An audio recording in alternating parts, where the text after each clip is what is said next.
그거 아세요, 여러분? 진행자 아는 거? 지금 막아뜨는 거 아세요? 진행자는 한 번 안 하면 때가 있어야지 않을까. 그날이 오늘이 왔구나. 지금 엄마 이름 고생했다. 엄마 이름 모임이다. 왜 그런 줄 알았어요. 이게 김재 소장이 아무것도 안 하는 것 같지만 질문을 많이 하거든요. 맨 처음에 작가님 이 부분 제가 만약 김재 소장님이라면 지금 이런 얘기를 할 것 같아요.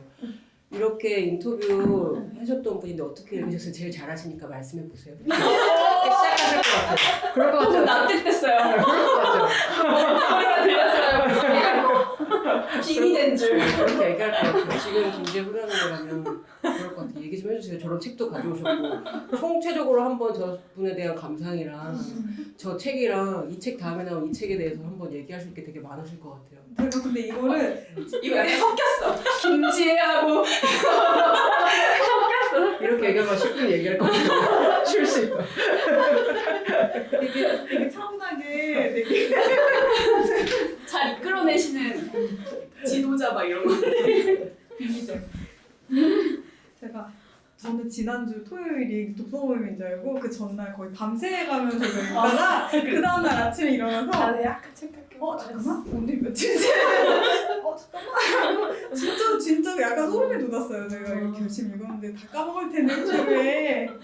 그래서 좀 많이 좀 그 읽었을 때 그 있잖아요. 전날 막 읽었을 때 그 흥분이 좀 가라앉은 상태라 그때도 시선에서 또 이거 인터뷰 했을 때는 잠깐 아까도 잠깐 말씀드렸지만 친구이 그렇게 생겼구나. 그래서 여기 진짜 엄청난 그 도표들이랑 뭐 이런 게 되게 많아요. 그래서 그 우리나라 일부에서는 그 철도망이라는 게 가지고 있는 역사를 이제 어제 듣고 오셨다고 합니다. 쭉 그 역사적으로 우리나라뿐만 아니라 해외랑 뭐 이렇게 쭉 흩어주고 그 다음에 이제 우리나라 철도망이 가지고 있는 것에 대한 데이터들을 다 모아서 분석하고 그리고 이제 나아가서는 제 기억이 맞나 싶은데 이 철도망이 결국 이제 그 어떤 도보 이동성이나 이런 거랑 다 연계해서 잘 활용되기 위한 방안에 대한 제안까지도 해요. 그러니까 이게 약간 정책적으로 보면 이 사람은 그냥 한 사람의 덕후일 뿐인데 그 분석 철학을 공부하셔서 그런 것인지 모르겠지만 굉장히 학제적으로 접근해서 그러니까 학문적으로 이걸 잘 정리를 해서 그러니까 나름의 제안까지 하고 있는 책이었던 것 같아요.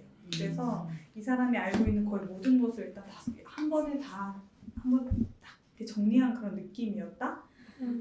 라고 생각이 들고 아까 말씀드린 것처럼 제가 갑자기 이 책의 제안이 뭐예요? 그래서 마지막에 하는 제안이 뭐예요? 깜짝이야. 철도를 많이 이용하자는 거죠.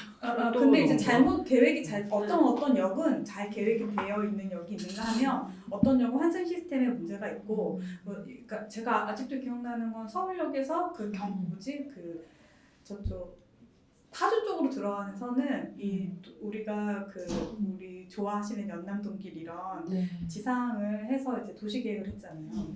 그리고 그 지하화했잖아요. 근데 그 지하화하면서 철도가 미래에 어느 정도의 그 용량이 될지를 잘 계산을 안 해서 단선으로 팠다. 예를 들어서 단선으로 팠는데 이렇게 되면 지하를 처음 공사할 때는 늘리기가 그러니까 지상에 철도선 하나 놓는 거랑 지하에 있는 철도선을 하나 늘리는 거랑은 안 된다는 거죠. 그러니까 이게 용량을 고려하지 않고 나중에 우리나라가 통일돼서 저기 유러시아까지 이어지는 그 어떤 가장 중요한 철도 라인이 수송 라인이기자 하고 그 뭐라고 표현해야 될까? 하여튼 유럽으로 가는 가장 중요한 철도 그 관문을 가장 좁게 이렇게 그 당시 그 비용에 맞춰 가장 좁게 이렇게 단선으로 놔서 사람들은 그 위에 그 길을 이제 걸어다니면서 도시의 보행성이 확보됐다라고 말은 하지만 사실 이거는 이제 잘못된 계획이었다 뭐 이런 이야기를 또 하기도 하고 그때까지 그 시점까지를 고려하는 정도의 용량이 계획이 미리 돼야 되는 게 맞는 건지 사실 의문은 들어요. 얘기 들으면서. 그러니까 그런 이야기를 하기 위해서 그 전반에 그걸 깔아두는 거예요. 그러니까 그 용량에 대한 그 데이터 같은 거 있잖아요. 현재 어느 정도의 그 수송 용량이 있었고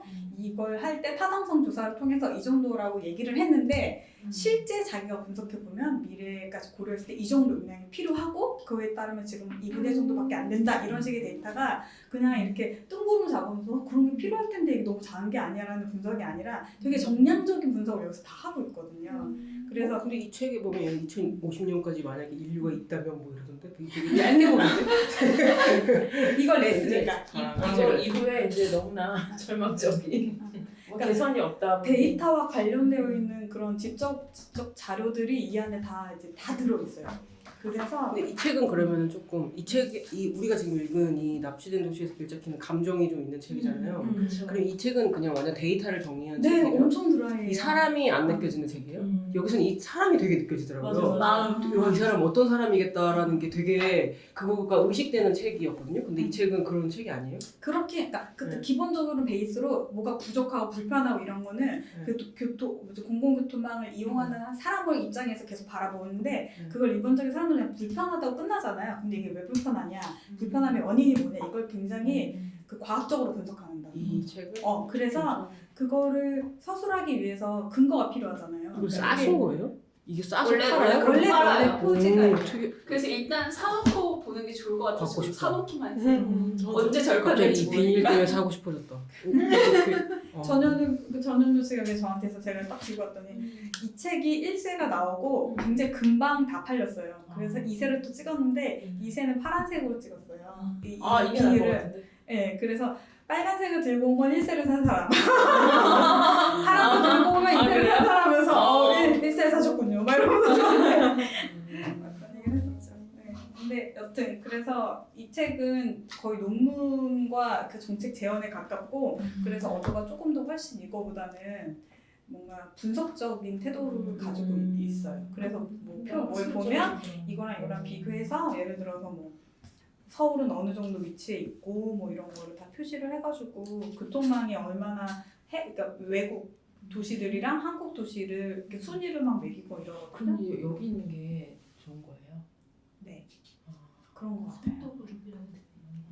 예를 들자면 이런 인덱스를 이름을 철도 개발 지수 맞아. 철도 개발 지수를 자기가 만들었어요. 그래서 이 개발이라는 게 근데 사실은 이거에 대해서 딴지를 걸려고 하면 걸 수 있겠죠. 진짜 연구하시는 분들도. 근데 아무도 시도해보지 않았던 그런 것들을 이 한 개인이 자기가 자료를 모아서 이렇게 정량적인 데이터를 가지고 제안했다. 그리고 그게 굉장히 실효성이 있는 데이터다. 그래서 그 철도 그 연구원이나 철도의 전문가 교수이신 분들하고도 굉장히 친하대요. 그렇게 들었어요. 그래서 막 철도 여기서 막 전화 왔다고 그러잖아요. 그죠? 왜냐면 이 사람이 이제 되게 파급력이 있는 사람이니까 네, 예전에 덕후였지만 지금은 약간 그래서 직업이 이런 걸 하는 사람 아니에요? 이런 걸 서울 연구하는 사람 시립대 아니에요? 연구원. 뭘 연구하는 사람인데 원래? 자연과학연구소인데 원래 철도 연구하는 사람이 아니에요? 원래는 철학자였던 거고 무석 철학자. 그 다음에 이쪽으로 가가지고 제가 보니까 교통 관련한 연구하는 것 같던데요.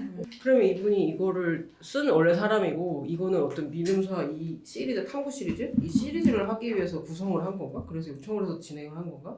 그거는 그랬을 것 같아요. 얘기해주세요. 어제 북토크 가서 3명의 그 편집자 오성료까지 책 한 3부작이 끝났잖아요. 그거 다 북토크? 네. 이 책의 북토크? 야 이거 도서관에서 하는 맞아요. 북토크고요? 책이 아니라 이 전혀 저자와 3명의 편집자가 일하는 법이라는 주제로 그거 여기서 한 거잖아요. 도서관에서 도서관에서. 직접 안 본인이 다녔어요? 구성을 때 언제 그 낮에 하지 않았어요 그거?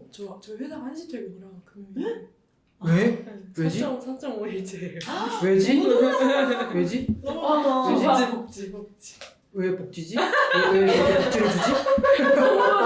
이직하세요 이직. 회사 이름이 뭐예요? 아니 금요일 한시면 한참 매주 일할 텐데 3.5일이에요? 진짜요? 아, 그래서 저렇게 웃고 있구나. 저렇게 사람 발걸가 했어. 저도 지난 직장 연차 한 달에 2개씩 냈어요. 그냥 진짜요? 복지 연차 하나 더 해가지고. 그렇게 좀 잘하는. 24일이네. 네. 우와.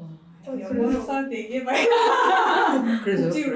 그래서 이분이 기획한 주제래요. 그게 저는 뭔가 출판사에서 같이 한 주제일 줄 알았는데 나와 당신들과 이 주제로 한번 얘기를 해봅시다 해서 편집자들을 오히려 불러낸 주제였는데 얘기하시는 거 들으니까 그 행사가 네, 그 행사는 본인이 구성을 해서 질문도 이제 본인이 다 만들고 본인이 다 질문을 그러니까 던지고. 다른 일은 다 이런 식일 거예요. 네, 그래서 본인만 신났고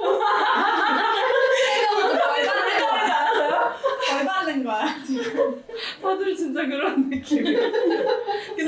저자랑 하고 싶으니까 대답은 또 되게 잘해주시고 그런 점이 좋았다. 불평불만도 하셨는데 경쟁사 셋을 붙여놓고 지금 편지 하는 거 아니에요? 사실은 이 책이랑 그 오송역은 비슷한 시기에 계속 진행이 돼서 계속 긴장 견제도 하고 그랬는데도 그랬대요. 아, 이 책 저자랑 오송역 오송역 저자. 저자 아까 그 책 출판사가 시기가 오송역 비슷해서. 출판사가 어제 같이 온 거예요? 네. 아, 그리고 그- 저자가 있고. 그러니까 아, 책까지. 아, 그 세 명의 출판사가 있고 한 편집자를 명의 저자가 불러서, 있고. 예, 예, 예. 대박이네. 그래서 그 주제가 철도 덕후를 편집자들은 어떻게 다뤘나. 를 저 주제로. 맑은 눈의 광인 다루기. 되게 자기애가 있나? 그래서 재밌으셨어요? 그래서요? 너무 흥미로웠어요. 그 본인 얘기는 그때는 별로 안 하시고 세 분 얘기를 많이 들은? 제 생각에 그 자기랑 일하면서 느낀 것들을 이렇게 소회처럼 둘이 얘기 나누기보다는 제대로 듣고 싶었던 것 같아요. 어떻게 생각했는지 나와 일하면서 그리고 이 디자인이나 이런 거 할 때 어땠는지 시장에 나왔을 때 반응 어땠는지 출판사에 좀 내밀한 얘기들을 듣고 싶었던 것 같아요. 이런 거 표지할 때는 어떤 근데 왜 있어요? 표지 이렇게 했대요? 이거는 시리즈 표지예요. 이거는 시리즈고 근데 다 이렇게 생기지 않았어요? 다 빨갛고 아니 다 빨간색에 요 이것만 크기 판형이랑 이 아. 글씨랑 이런 건 다 똑같고 그러니까 이거 그림만. 이거 그림은 이제 그 책마다 다른 거죠. 주제마다. 립스틱으로 돼 있는 게 그러니까요. 있잖아요. 왜? 그죠? 그러니까 그 질문이 왜? 그러니까 이거 더러- 그 얘기하는 것도 왜 이렇게 다들 납치는 길찾기라 걷다가 납치됐다는 그거를 의미하는 납치된 거예요? 걷기 공간에 대해서 그 지금 공간에 대해서 이미지하는 표현하려고. 거 아닐까요? 제목을 너무 잘 지은 것 같아요. 이 제목도 신세배 편집자가 지었는데 원래 뭐 해방과 뭐 이런 식이었는데 뭐 세계 시민 뭐 이런 것도 나오고 전현우 작가의 톤이 아니에요. 이 어. 제목은 절대 그 사람이 지었을 리가 없다 네. 이렇게 판단이 됐어요. 분명 편집자가 지었겠지. 네. 그런 얘기 해주시더라고요. 길찾기 이런 걸로 하고 싶었는데 뭔가 해방 이런 거는 너무 생각나는 시기가 있고 한데 길찾기는 뭐에다 붙여도 되고 납치된 도시라는 게 나오니까 그렇게 하고 싶었다.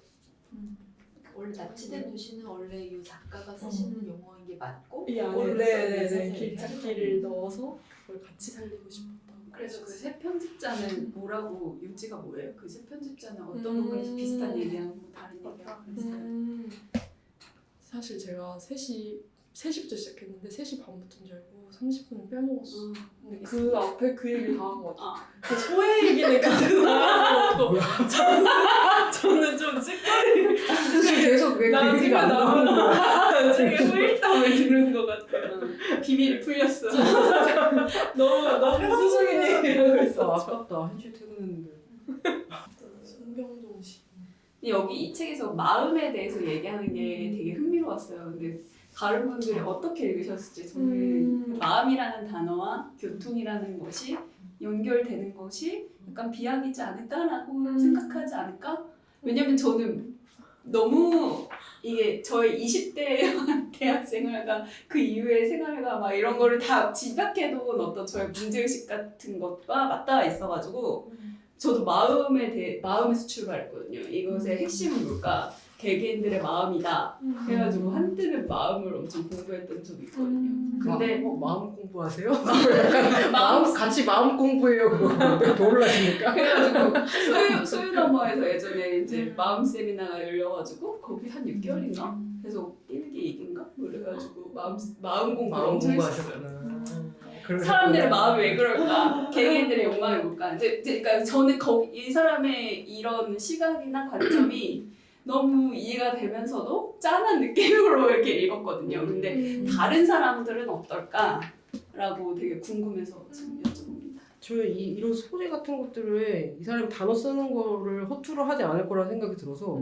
기호와 마음이 있잖아요, 소재 중에. 네. 그래서 여기에 이제 무슨 내용이 있을까 했는데 나는 이게 좀 약간 제목이랑 안 맞는다고 생각하면서 읽었거든요. 이게 어디였죠? 1장? 1장의 기호와 마음. 근데 이게 1장의 두 번째 그 소제목. 네, 소제목인데 38쪽. 네, 그 원절인데 그러니까 어쨌든 그냥 불편한 거죠. 우리가 늘 뭐 개개인이 노력해서 어떻게 될 수가 없는데 사실은 틀은 이렇게 짜여져 있고 이렇게 짜여져 있는데 개개인에게는 노력하라고 하고 약간 정죄하니까 그 사람 죄인 하듯이 그렇게 얘기를 하니까 세상에 이런데 어떡해. 그래서 꽁시렁꽁시렁 되면서 우리는 이런 컵을 들고 다녀야 되는 개인이 어떻게 이렇게 시스템 이렇게 만들어 놓고 계속 찝찝한 거죠. 저 진짜 요즘에 너무 찝찝한 게 많이 생겨갖고 이런 거 진짜 안 찝찝했거든요. 저 언제부터 찝찝해졌어요? 얼마 안 됐어요. 그래서 누가 막 침묵의 몸. 침묵의 몸 이유 아닌가요? 저 침묵의 몸을 너무 읽었어요. 너무 읽고 그래서 찝찝했는데 그런 거 그래서 그런 얘기가 되게 집중적으로 써있을 것 같은데 이제 그런 내용인 거죠. 이게 좀 우리는 아닌 느낌이 있었어요. 그래도 아니에요. 마음이라는 것을 연결한 게 네. 무리는 아니다. 그 내용이 되게 집중적으로 써있을 줄은 알았는데 이게 잘 안 읽혀서 그런가 그렇게 그랬어요. 어쨌든 개인의 책임과 사회의 구조가 이렇게 엇갈리는 거에 대한 내용인 거 맞죠? 이 내용? 그 내용인 거죠? 그것보다는 개인의 마음이 욕구가 이동을 발생시키고 그 이동의 발생이 지금 이런 역사와 어떤 현황과 이렇게 흘러왔고 그래서 이걸 해결하려면 결국 마지막 저는 3부에서는 결국 개개인의 마음으로 돌아가는 회귀하는 걸로 읽었거든요. 그래서 이제 근육 같은 단어를 다루잖아요. 그래서 근육이 곧 사람들의 마음? 저 그 얘기하니까 저 어저께 그저께까지만 해도 이게 책이 너무 안 읽혀가지고 그러다가 어제는 어쨌든 우리가 참석을 하니까 밤에 이제 읽는데 그 부분을 읽는 거예요. 그러니까 앞부분 말고 어느 페이지냐면 3페이지를 보면은 74페이지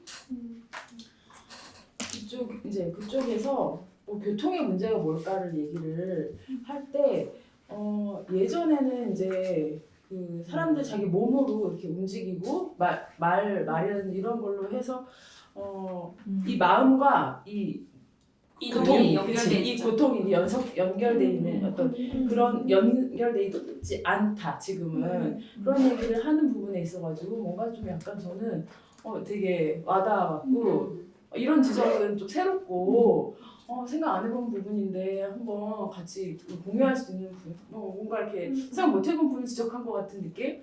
저는 그래서 이 부분이 어떻게 되게 재밌게 읽었던 것 같아요. 이 부분에서. 동력기관 같은 저도 마음이 그거 책갈피 하는 단절되니까 부분이 이 부분이었어요. 그죠, 되게 그죠. 재밌더라고요. 그 생각하니까 네. 내가 뭐 고통스러울 때는 이 이동이 굉장히 저한테는 뭐 이렇게 의미가 있게 다가오는데 그냥 차로 이렇게 슉 가버리면 사실 아무것도 아니잖아요. 그렇죠. 근데 우리가 모르는 그런 순간들이 이제 우리 삶의 대부분을 차지하고 있는데 그 속에서 뭐 환경이라든지 이런 것들이 다 같이 연동돼서 가기 때문에 뭐 예를 들면 인디언이 너무 빨리 가면 영혼이 못 쫓아온다 뭐 이런 얘기 있듯이 뭐 그런 얘기 오늘 약간 의상 색깔이 약간 그 깃털 색깔로 약간 인디안 레드. 맞네.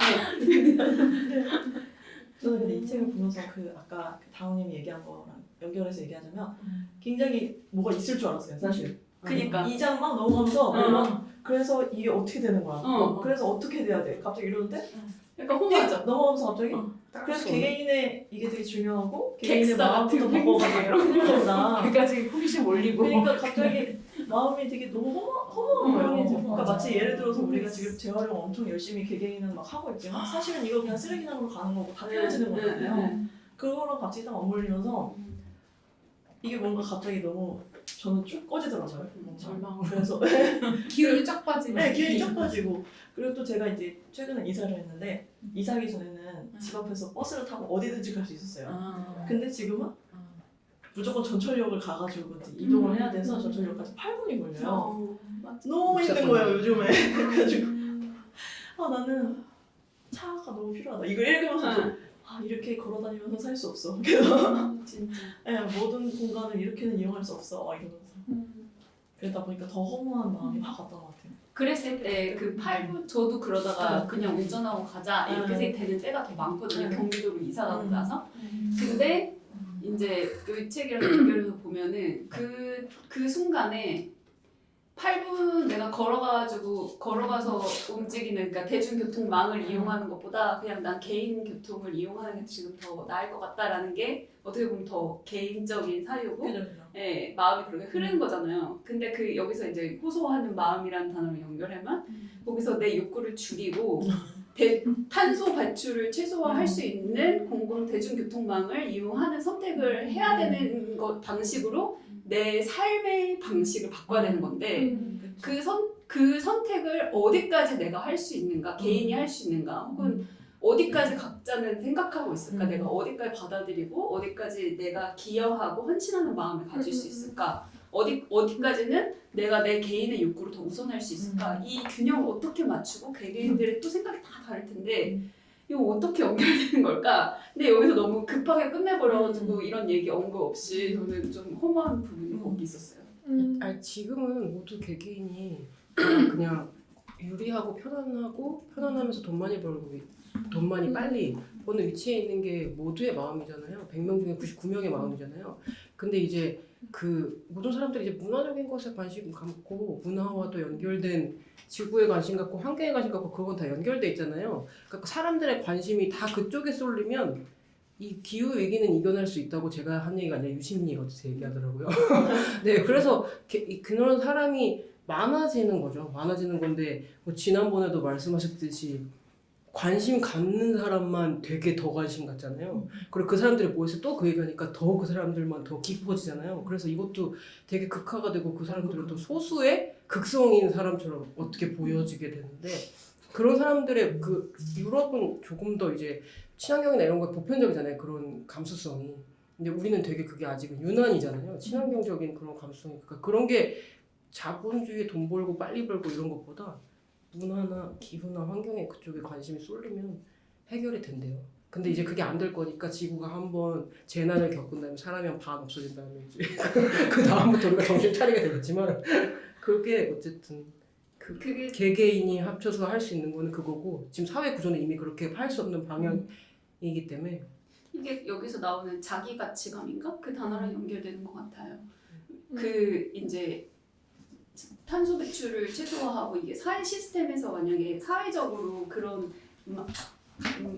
그런 방식에서 내가 만약에 이걸 아무렇지 않게 썼었는데 텀블러를 갖고 다녀야 되겠다라는 마음을 느끼고 거기서 내 자기 가치감을 이전과는 다른 방식으로 자기 가치감을 갖게 되는 거잖아요. 그게 주류가 되면은 되게 이게 달라질 수 있을 것 같은데 현재는 그게 아닌 것 같고 그렇다면 그게 자기 가치감을 갖게 자극하거나 유도하는 이 사회 전반의 시스템이 지금은 되게 멀리 가 있다. 개개인의 그냥 우리가 지금 아는 경제적인 욕구, 돈 많이 벌고 적게 일하고 돈 많이 버세요라는 게 덕담일 정도의 그런 것이 자기 가치감. 나 이만큼밖에 일 안 했는데 이만큼 벌어해서 자기 가치감 지금 느낀다면 이후의 가치감은 이제는 뭔가 이런 거를 너 이거 다 갖고 다니는구나 그렇게 하고 요새 진짜 너무 아무렇지 않게 누가 뭐 명품 가방 그런 거 들고 다니지 마. 막 약간 이런 말을 진짜요? 너무 쉽게 되게 많아요. 맞아요. 되게 많아요. 뭐 시계 그런 거 차고 다니지 마. 우리 시계사 다녀서 그래. 맞아. 그래서 이제 그런 저도 말을 들었어요. 아무렇지 않게 하는 사람들 너무 많은데 나는 요즘에 어떤 생각 드냐면 진짜 창피해. 비싼 가방 들고 다니는 사람 보면 약간 좀 이런 거 있잖아. 약간 왜 저래? 약간 이런 생각 들고 텀블러, 제가 아까도 이거 다 젖어갖고 나왔잖아요, 가방에. 이거 잘못 들고 안에 가방 다 젖었을까? 예를 들면 비싼 가방 못 갖고 다녀요. 텀블러 갖고 다니려면 왜냐면 자꾸 셀 일도 아니고. 약간 그래서.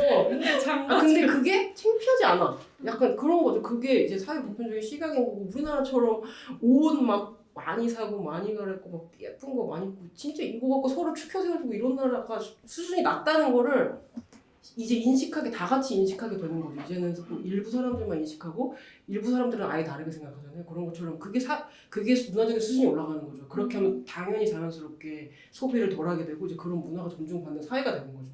그게 이제 개개인이 합쳐지는 거죠.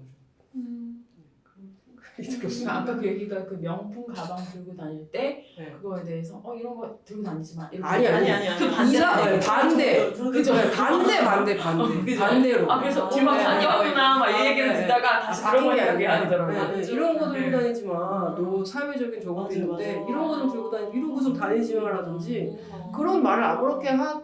하는 사회가 있더라고요. 심지어 저는 가방을 이렇게 메고 다녔어요. 그랬더니 야 너 가방 예쁘다. 자꾸 이제 아시는 분이 그런 얘기를 하는 거예요. 가방 예쁘다. 그런데 누가 이제 그러다가 누가 저한테 물어봤어요. 그 가방 얼마 주고 샀어? 그래서 아니 그래서 그냥 아무렇지도 않으니까 20만 원 정도? 이렇게 얘기했어요. 그랬더니 갑자기 그 저한테 예쁘다고 했던 그 사람이 며칠 뒤에 갑자기 저한테 가방 좀 사 그러는 거예요. 그래서 제가 왜요? 그래서 가방을 정말 많이 샀어요. 아니 그냥 다시 반전 다시 돌아왔어요. 그리고 가방이 진짜 많아요. 다시 돌아왔어요. 그래서 다시 아니야 이거는 좀 아닌 것 같아. 그래서 다시 돌아갈 거야. 이러고 다시 돌아왔는데 어쨌든 그 돈은 가방에 대해서 사실 우리는 할 말이 없어. 왜냐면 내가 얘한테 높은 가방이 진짜 많이 많아.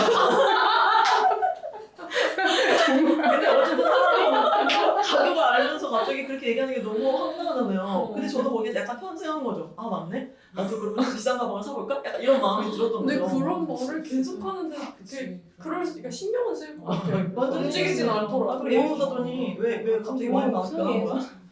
인간 다 죽어야 돼.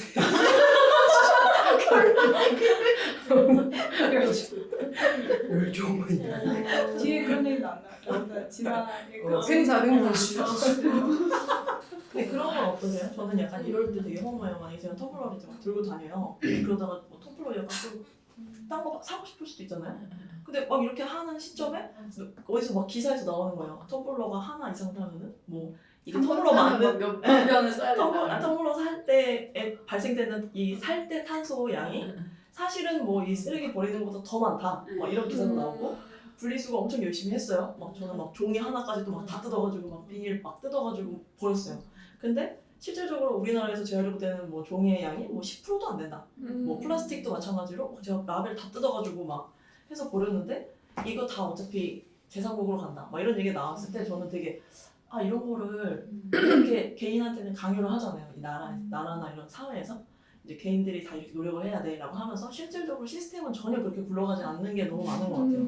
그래서 그런 얘기를 막 들었을 때 이걸 내가 해야 되나? 그리고 여기서 뒤에서도 나오는 게 결과적으로 러시아, 미국 뭐 이런 애들은 아무것도 참여 안 하잖아요. 그리고 거기서는 막 진짜 음식물 쓰레기랑 모든 쓰레기를 막 한 번에 다 갖다 버린다 막 이런 얘기 들었을 때 저런 애들이 해야 되는데 내가 해서 뭐가 돼? 약간 이런 느낌이 막 들더라고요. 이렇게 허무한 느낌? 그래서 저는 그런 거를 핑계 삼아 잘 지키지 않을 때도 있는 것 같기도 하고. 지난 침묵의 봄 읽을 때 이 얘기 되게 많이 했었어요. 아 그래요? 네. 그거 안 들으셨죠? 아,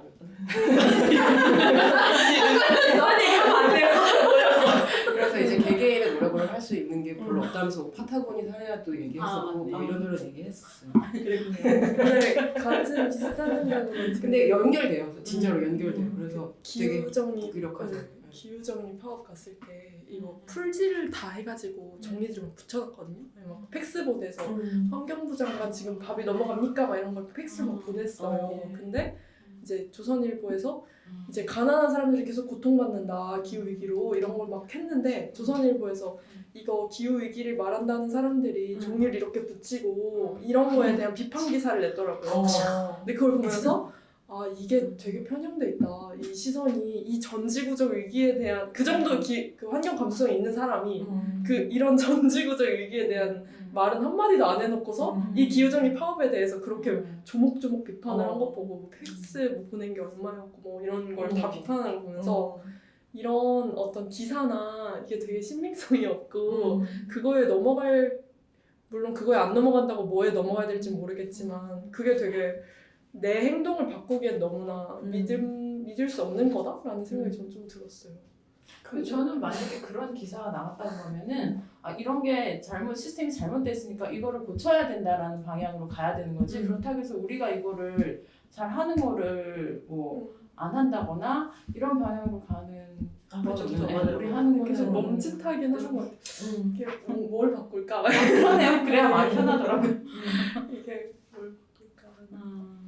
근데 그런 거 되게 많잖아요. 기후 위기 같은 거 하는 전시도 일회성이잖아요. 부스 만들었다가 다 부수면서 엄청나게 폐기물 많이 나오잖아요. 예를 들면 그 광주 비엔날레 무슨 환경 관련 전시인데 거기 진짜 약간 본드랑 그거 저기 OSB 보드를 아주 떡을 치러놨더라고요. 그래서 완전 들어가자마자 헉! 그런 냄새가 날 정도로 어디서?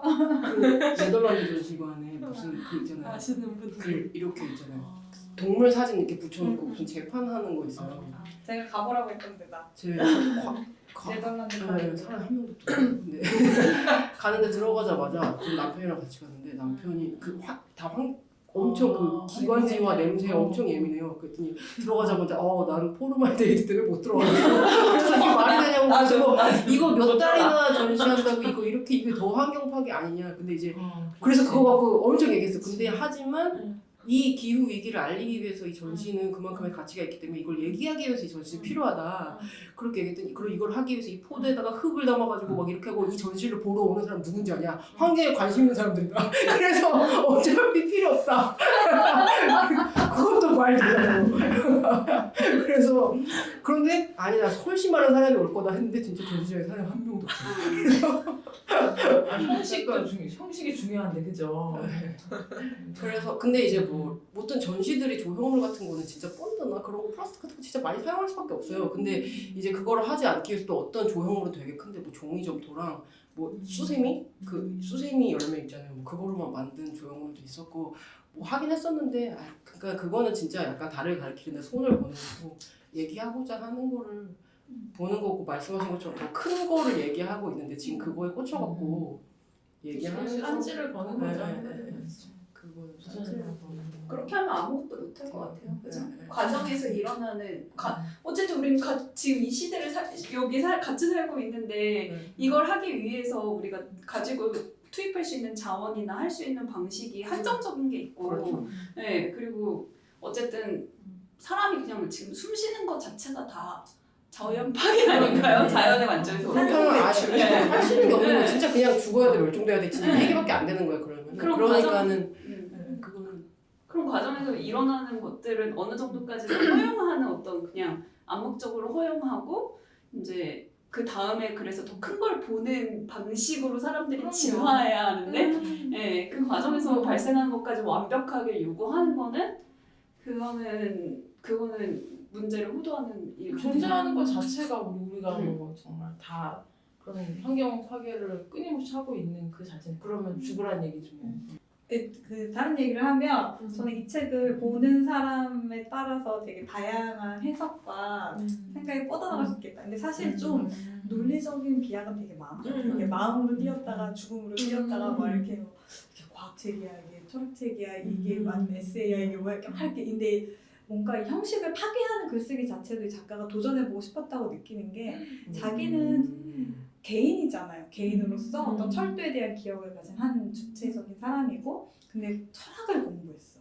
그러니까 나는 철학을 되게 많이 공부한 사람이니까 철학적인 분석의 틀을 가지고 있을 것 같아요. 제가 철학을 잘 알지 못하지만. 근데 나는 또 철도가 너무 좋아. 근데 이 철도 얘기를 어떻게 해야 이게 사회에 내가 아무튼 철도가 잘 이용돼야 되고 근데 그게 궁극적으로 기후위기라고 하는 거대한 어떤 배경 속에서 새롭게 인식이 된 거잖아요. 철도의 문제가 그냥 단순히 타고 내리고 뭐 불편해 뭐 여기 더 많아야 돼 버스가 더 많아 다른 경제적 이유가 아니라 새로운 관점으로 이것의 가치를 재발견하게 된 거죠. 그렇죠. 근데 이걸 굉장히 철학적인 틀로도 보고 이런 틀로도 보고 이런 틀 사실 이 책을 읽으면서 뭐 혼종이 어떻고 수능이 어떻고 도전이 어떻고 되게 철학적인 존재 목록 같은 게 나오고 뭔가 이게 그래서 존재 목록 영문이 옆에 이렇게 언어가 써 있을 땐 이건 철학적으로 온톨로지 뭔가 굉장히 누가 얘기한 무슨 뭐 들레즈나 뭐래 누군가 입에서 나온 언어일 것이다 라고 생각하고 근데 이제 그걸 찾아보질 않았어요. 그걸 찾아보기 시작하면 이 책을 끝까지 못 나갈 것 같아서 근데 자기가 알고 있는 이런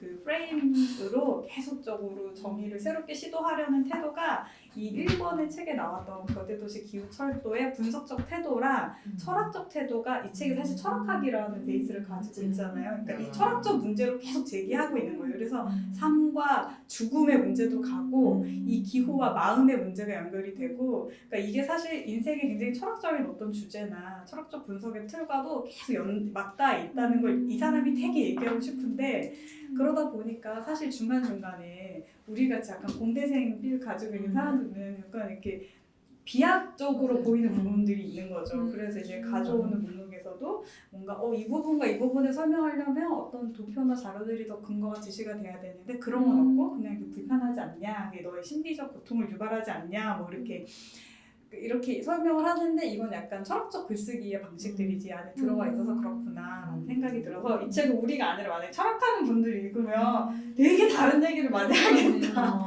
나는 기후 그렇게 위기를- 중간에 건너뛰는 게 그 사람 어쨌든 이 책을 쓴 사람이니까 자꾸 이 책을 언급하잖아요. 그래서 그거를 믿고 그렇게 얘기한다고 생각했었어요. 저는 중간중간에.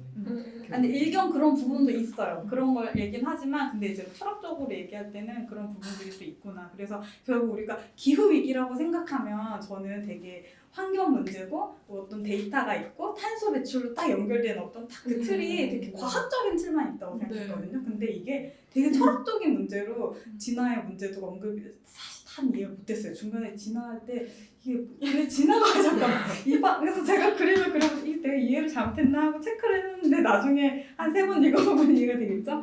근데 진화의 문제라던가 뭔가 그런 게 이제 연결이 되겠지. 근데 이걸 되게 철학적으로 현 시대를 이렇게 진단하고 싶었다 이 사람은. 그런 생각이 들어서 어떤 그 글쓰기의 시도 그리고 이제 제가 편집자였다면 너 이거 비하기 심하니까 이 내용 빼라고 했을 것 같아요. 독자들한테 이건 너무 건너뛰니까 비하기 심하니까 빼라고 했을 것 같은데 이제 여기에 실렸고 결국 그 논의를 이렇게 근근히 이렇게 이어가면서 가고 있거든요. 그래서 이 사람이 이후에 글쓰기를 하면 이런 부분들을 더 연구하고 채워가겠지.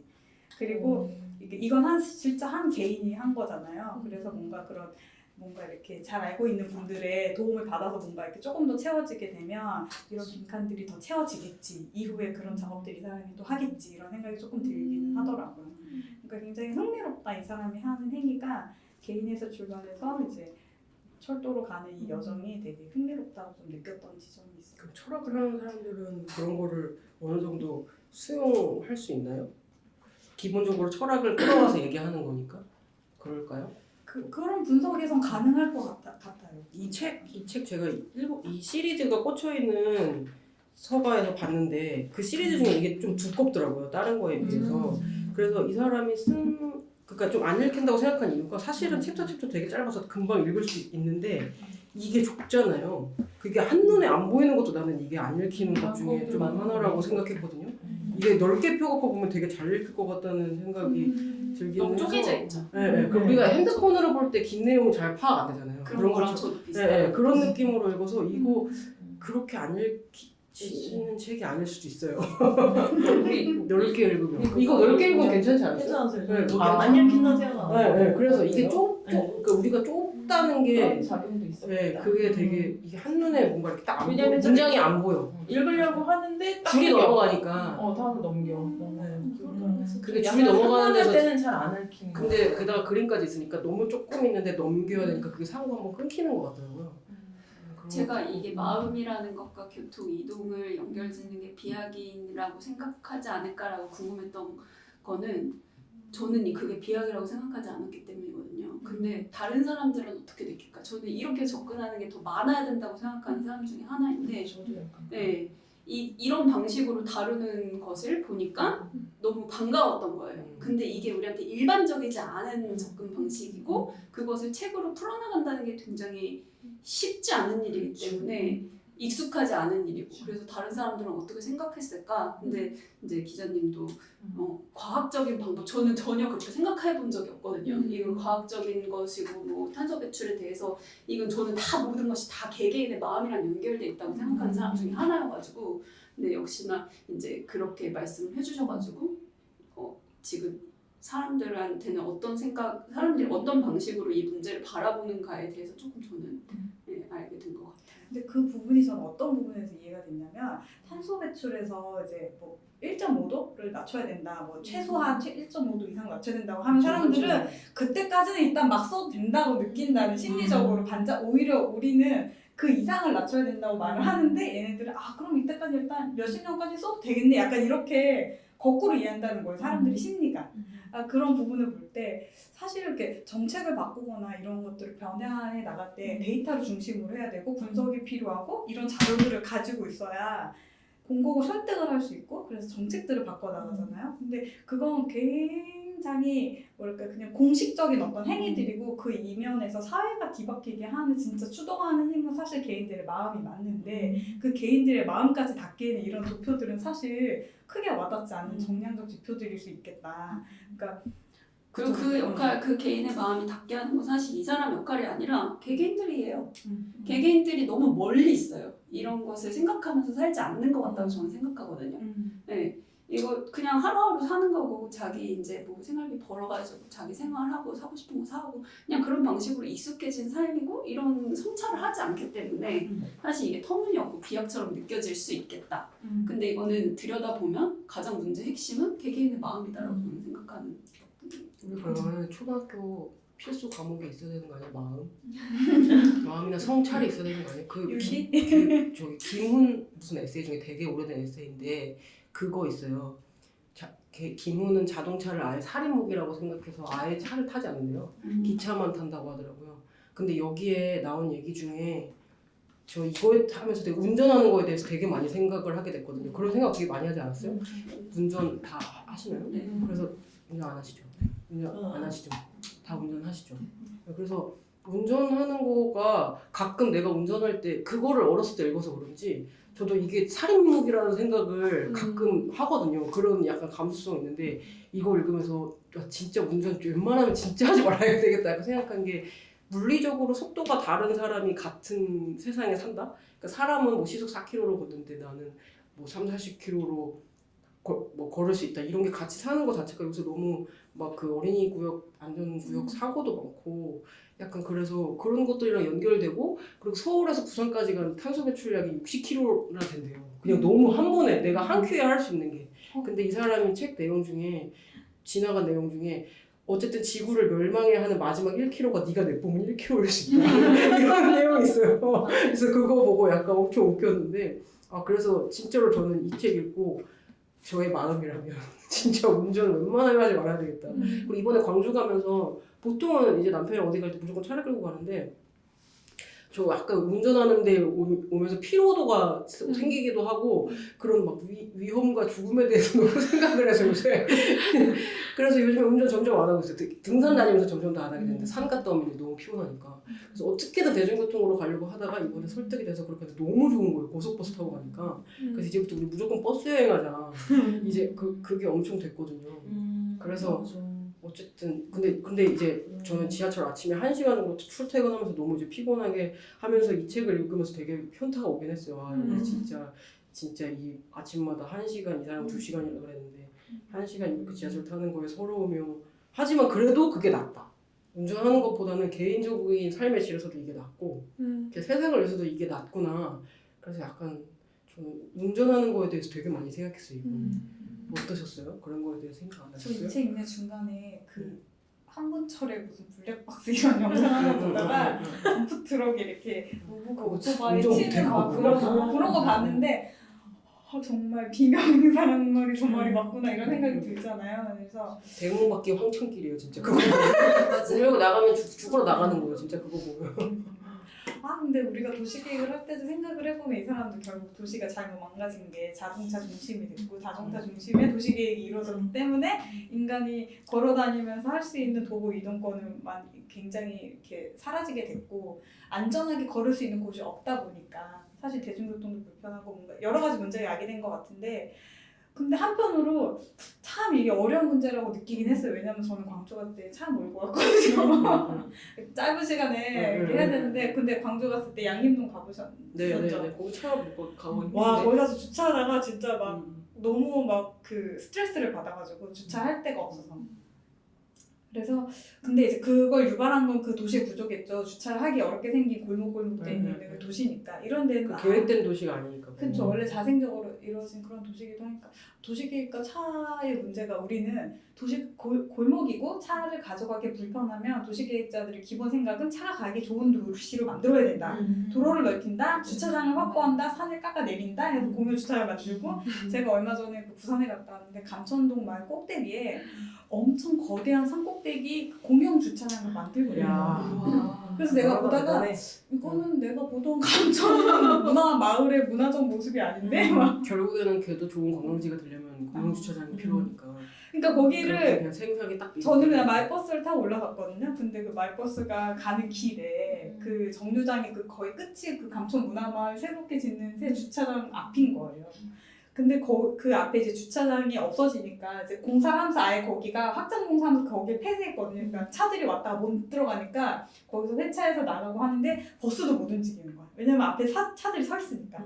근데 그 차들이 서 있는 사이사이를 보행자들이 위험하게 4차선밖에 안 되는 도로거든요. 그러니까 막 무단횡단을 해서 그 마을로 이제 들어가고 하는 거예요. 이런 풍경을 보면서 아 이게 참 근데 참 우리의 인식을 바꾼다는 게 이렇게 어려운 문제는 지금도 우리는 계속 도로가 더 좋아지고 차가 더 잘 달리고 그 우리의 굴지 대기업들은 더 많은 차를 마이카를 팔려고 하고 SUV로 자꾸 전환하려고 하고 더 큰 차로 바꾸려고 하고 그래서 저도 경차를 타보고 뭐 큰 차도 타보고 했지만 경차가 주는 그 한없는 가벼움 있잖아요. 불편함. 아닌가? 그 뭔가 그런 사람이 어떤 편리함과 효율과 이런 걸 생각하면 탄소 배출에 대한 거를까지 생각하기에는 진짜 너무 멀다는 그 말씀이 너무 이렇게 와닿기도 하고 그래서 저는 아까 중간에 예전에 북토크 할 때도 그런 얘기 한 것 같아요. 그러니까 개인이 이동하면서 얼마나 많은 탄소를 배출하고 있는지를 자각할 수 있는 이런 그 앱 같은 게 필요하다. 그래서 이거를 공식적인 데이터를 그 정부나 지자체에서 다 그 쪼가리로 제공하잖아요. 쪼가리로 제공하는 게 아니라 어떤 커다란 그 통합된 시스템을 하나 가지고 이걸 효율적으로 우리가 느낄 수 있게끔 하는 그런 시스템 구축도 굉장히 필요하다는 얘기 측에서 하고 있는데 그런 필요성이 진짜 있을 수 있겠다는 생각도 들고 공공 대중교통이 더 좋아지는 방향에 대한 내가 차 타고 다니는 것보다 그런 것에 대해서 어떻게 하면 좋을까 하는데 이건 사실 정말 정책적인 문제니까 이런 정책적인 부분에 제안하는데 전현우 작가 이런 책들이 그래도 어떤 역할을 할 수 있지 않을까 하는 생각들을 좀 했던 것 같아요. 근데 사람들이 이제 저는 거기서 이제 인식이 바뀌어야 되는 포인트가 관점이 바뀌어야 되는 포인트가 산동네에 언덕길 있고 막 산동네고 막 아니면 이런 그러니까 토지구획한 데들은 그 사업이 뭐죠? 토지구획 정리 사업 한 데들은 일단 그런 양림동처럼 그 정도의 최소한 도로를 했던 데들은 차가 이렇게 많아질지 몰랐던 시대에 했던 곳이기 때문에 주차하기가 다 불편하죠, 당연히. 근데 그러니까 도로를 그래서 이제 그런 데들의 그 공영 주차장도 확충하고 도로도 넓히고 저는 그런 작업들은 너무 필요하다고 생각해요. 근데 그것을 차가 더 잘 다니기 위해서라고 바라보는 게 문제라고 생각해요. 차가 더 잘 다니기 위해서가 아니라 거긴 최소한의 안전, 초봉차도 들어갈 수 있고 그 다음에 교통 약자들도 좀 더 자유롭게 이동할 수 있고 그렇게 최소한의 안전과 쾌적함을 유지하기 위해서 필요한 어떤 최소 인프라를 확충하는 거고 그렇다면 개개인들은 그게 길이 뚫려 있다고 주차장이 거기 있다고 그냥 다 갈 수 있는 곳이구나 쉽게 생각해버리는 그 개개인들의 마음의 문제인 것 같아요. 그래서 그런 도로를 바라보는 방식을 저는 바꿔야 된다고 생각을 해요. 그런데 그거는 그건데 그런 구획 사업은 되게 필요한데 어떤 느낌이냐면 예를 들면은 그 보차 혼용도로 인도랑 구획되어져 있지 않고 그런 도로가 되게 많아요. 그냥 도로 위주. 그래서 그러니까 그런 데에서 넓혀져야 되는 거지. 그런 거는 구획을 해서 당연히 인도를 보여야 되는데 그런 거 위주로 차량 위주로 계획이 돼서 내가 여기 들어가면 뭔가 차들이 다니기 좋게 만들어진 도로에 내가 꼽사리 껴서 오지 말. 그래서 나는 여기 상점이 분명히 있고 여기 도로가 있는데 내가 여기 지나가면 차가 당당하게 빵을 해. 그럼 내가 차가 지나가야 될 길에 걸어가고 있는 건가? 그런 거를 느끼게 한다는 거죠. 근데 인도가 있어도 그러니까 차량 위주로 계획됐다는 게 어떤 건지 정확히 표현 거기서 못하겠는데 다시 개인의 마음이랑 연결해서 돌아간다면 이 책에서 이제 오스트리아 철학자 이졸 데카림이 독일어권 마을 내부 골목길의 만남 구역이라는 용어를 개념을 만들어서 속도 제한만 규정하고 그 이외 것들은 전부 다 이제 자유롭게 한 거죠. 교통 표지판, 신호등 거의 없게. 그래서 교통 참여자 스스로 판단에 의해서 그것이 관리되도록. 그래서 그러니까 차를 그런 이제 위협을 받는 인도도 좁지만 어쨌든 인도도 확보되어 있는 길에서 그리고 넓지 않은 길에서 이거를 건너가는 사람, 보행자 개인이 이 차를 움직이고 가는 개인과 개인의 마음과 만났을 때 이게 같은 방향을 바라보고 있어야지 사실 그걸 위협받지 않는 건데 자동차 움직이는 사람의 개인 지금은 우리의 마음의 대세는 그냥 길이 뚫려 있으니까 자동차는 그냥 간다. 네, 다른 걸 보지 않는 것 같아요.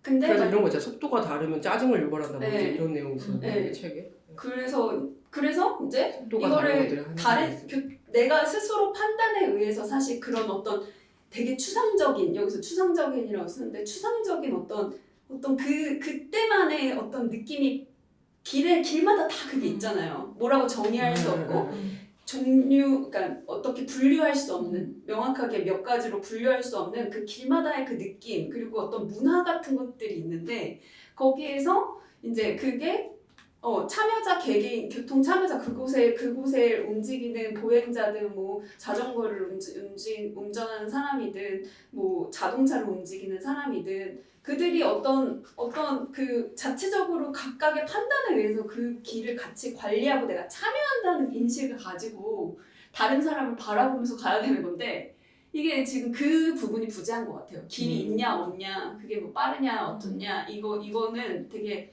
부차적인 문제인 것 같고. 아니 길마다의 문화 있죠.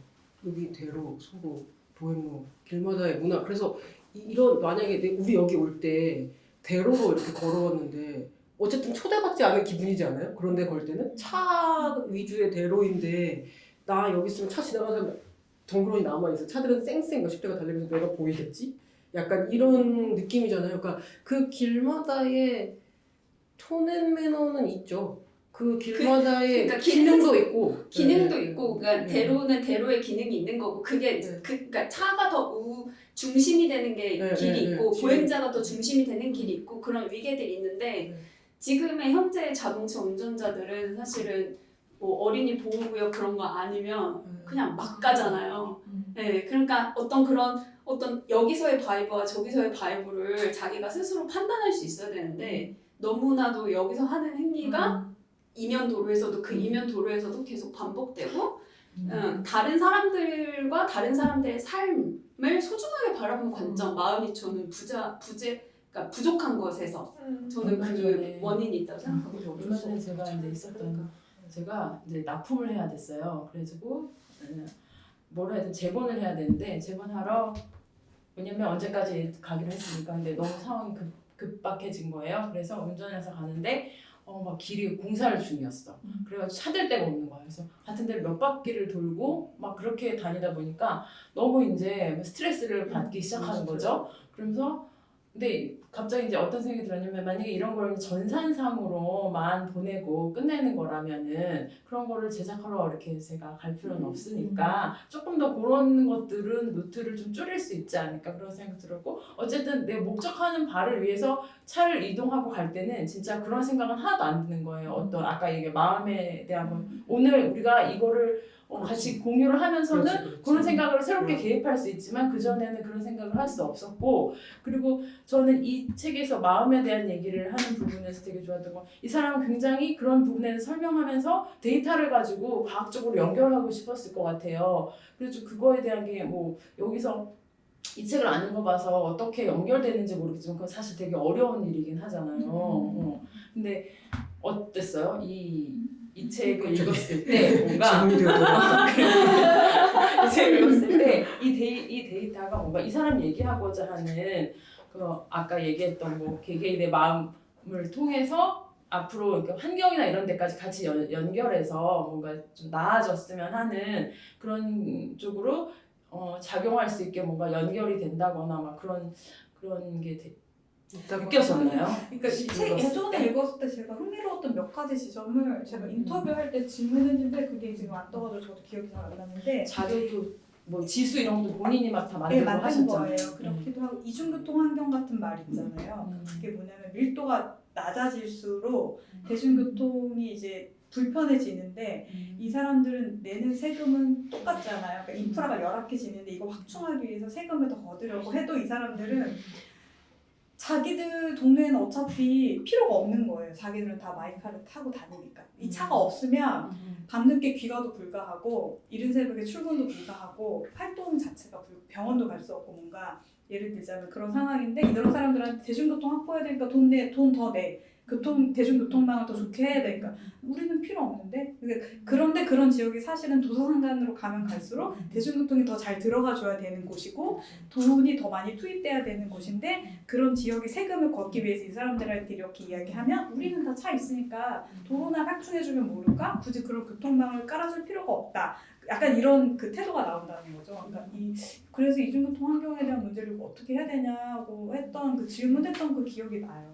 근데 이제 그런 지표들을 만들 때도 이중교통 환경이라는 말을 딱 그냥 던지는 게 아니라 이걸 데이터로 만들거든요. 서울의 인구와 밀도가 어느 정도고, 광주는 어떻고, 대전은 어떻고, 그에 비해서 우리가 말하는 작은 소도시로 갔을 때 밀도와 이걸 다 데이터와 수치로 만들어서 이중교통 환경이라는 게 진짜 이렇게 만들어졌구나, 이게 수치적으로 정량도 이런 게 나와 있구나. 사람들한테 이제 그런 데이터를 가지고 말을 할 때나 단순히 마음으로 너희들 필요하잖아 하고 얘기해서 대중교통 깔아주려는 거 할 때 이게 설득이 안 되지 않을까. 뭔가 그런 식의 아주 미묘하지만 작지만 이런 게 있고 없고의 차이가 행정가로 움직일 때나 현재 그 시민들의 마음을 움직일 때나 좀 다른 문제로 접근할 수 있을 것이다, 이런 어떤 무기들을 하나 손에 쥐고 있는 게 아닐까 하는 생각을 좀 이 책을 보면서 했던 것 같아요.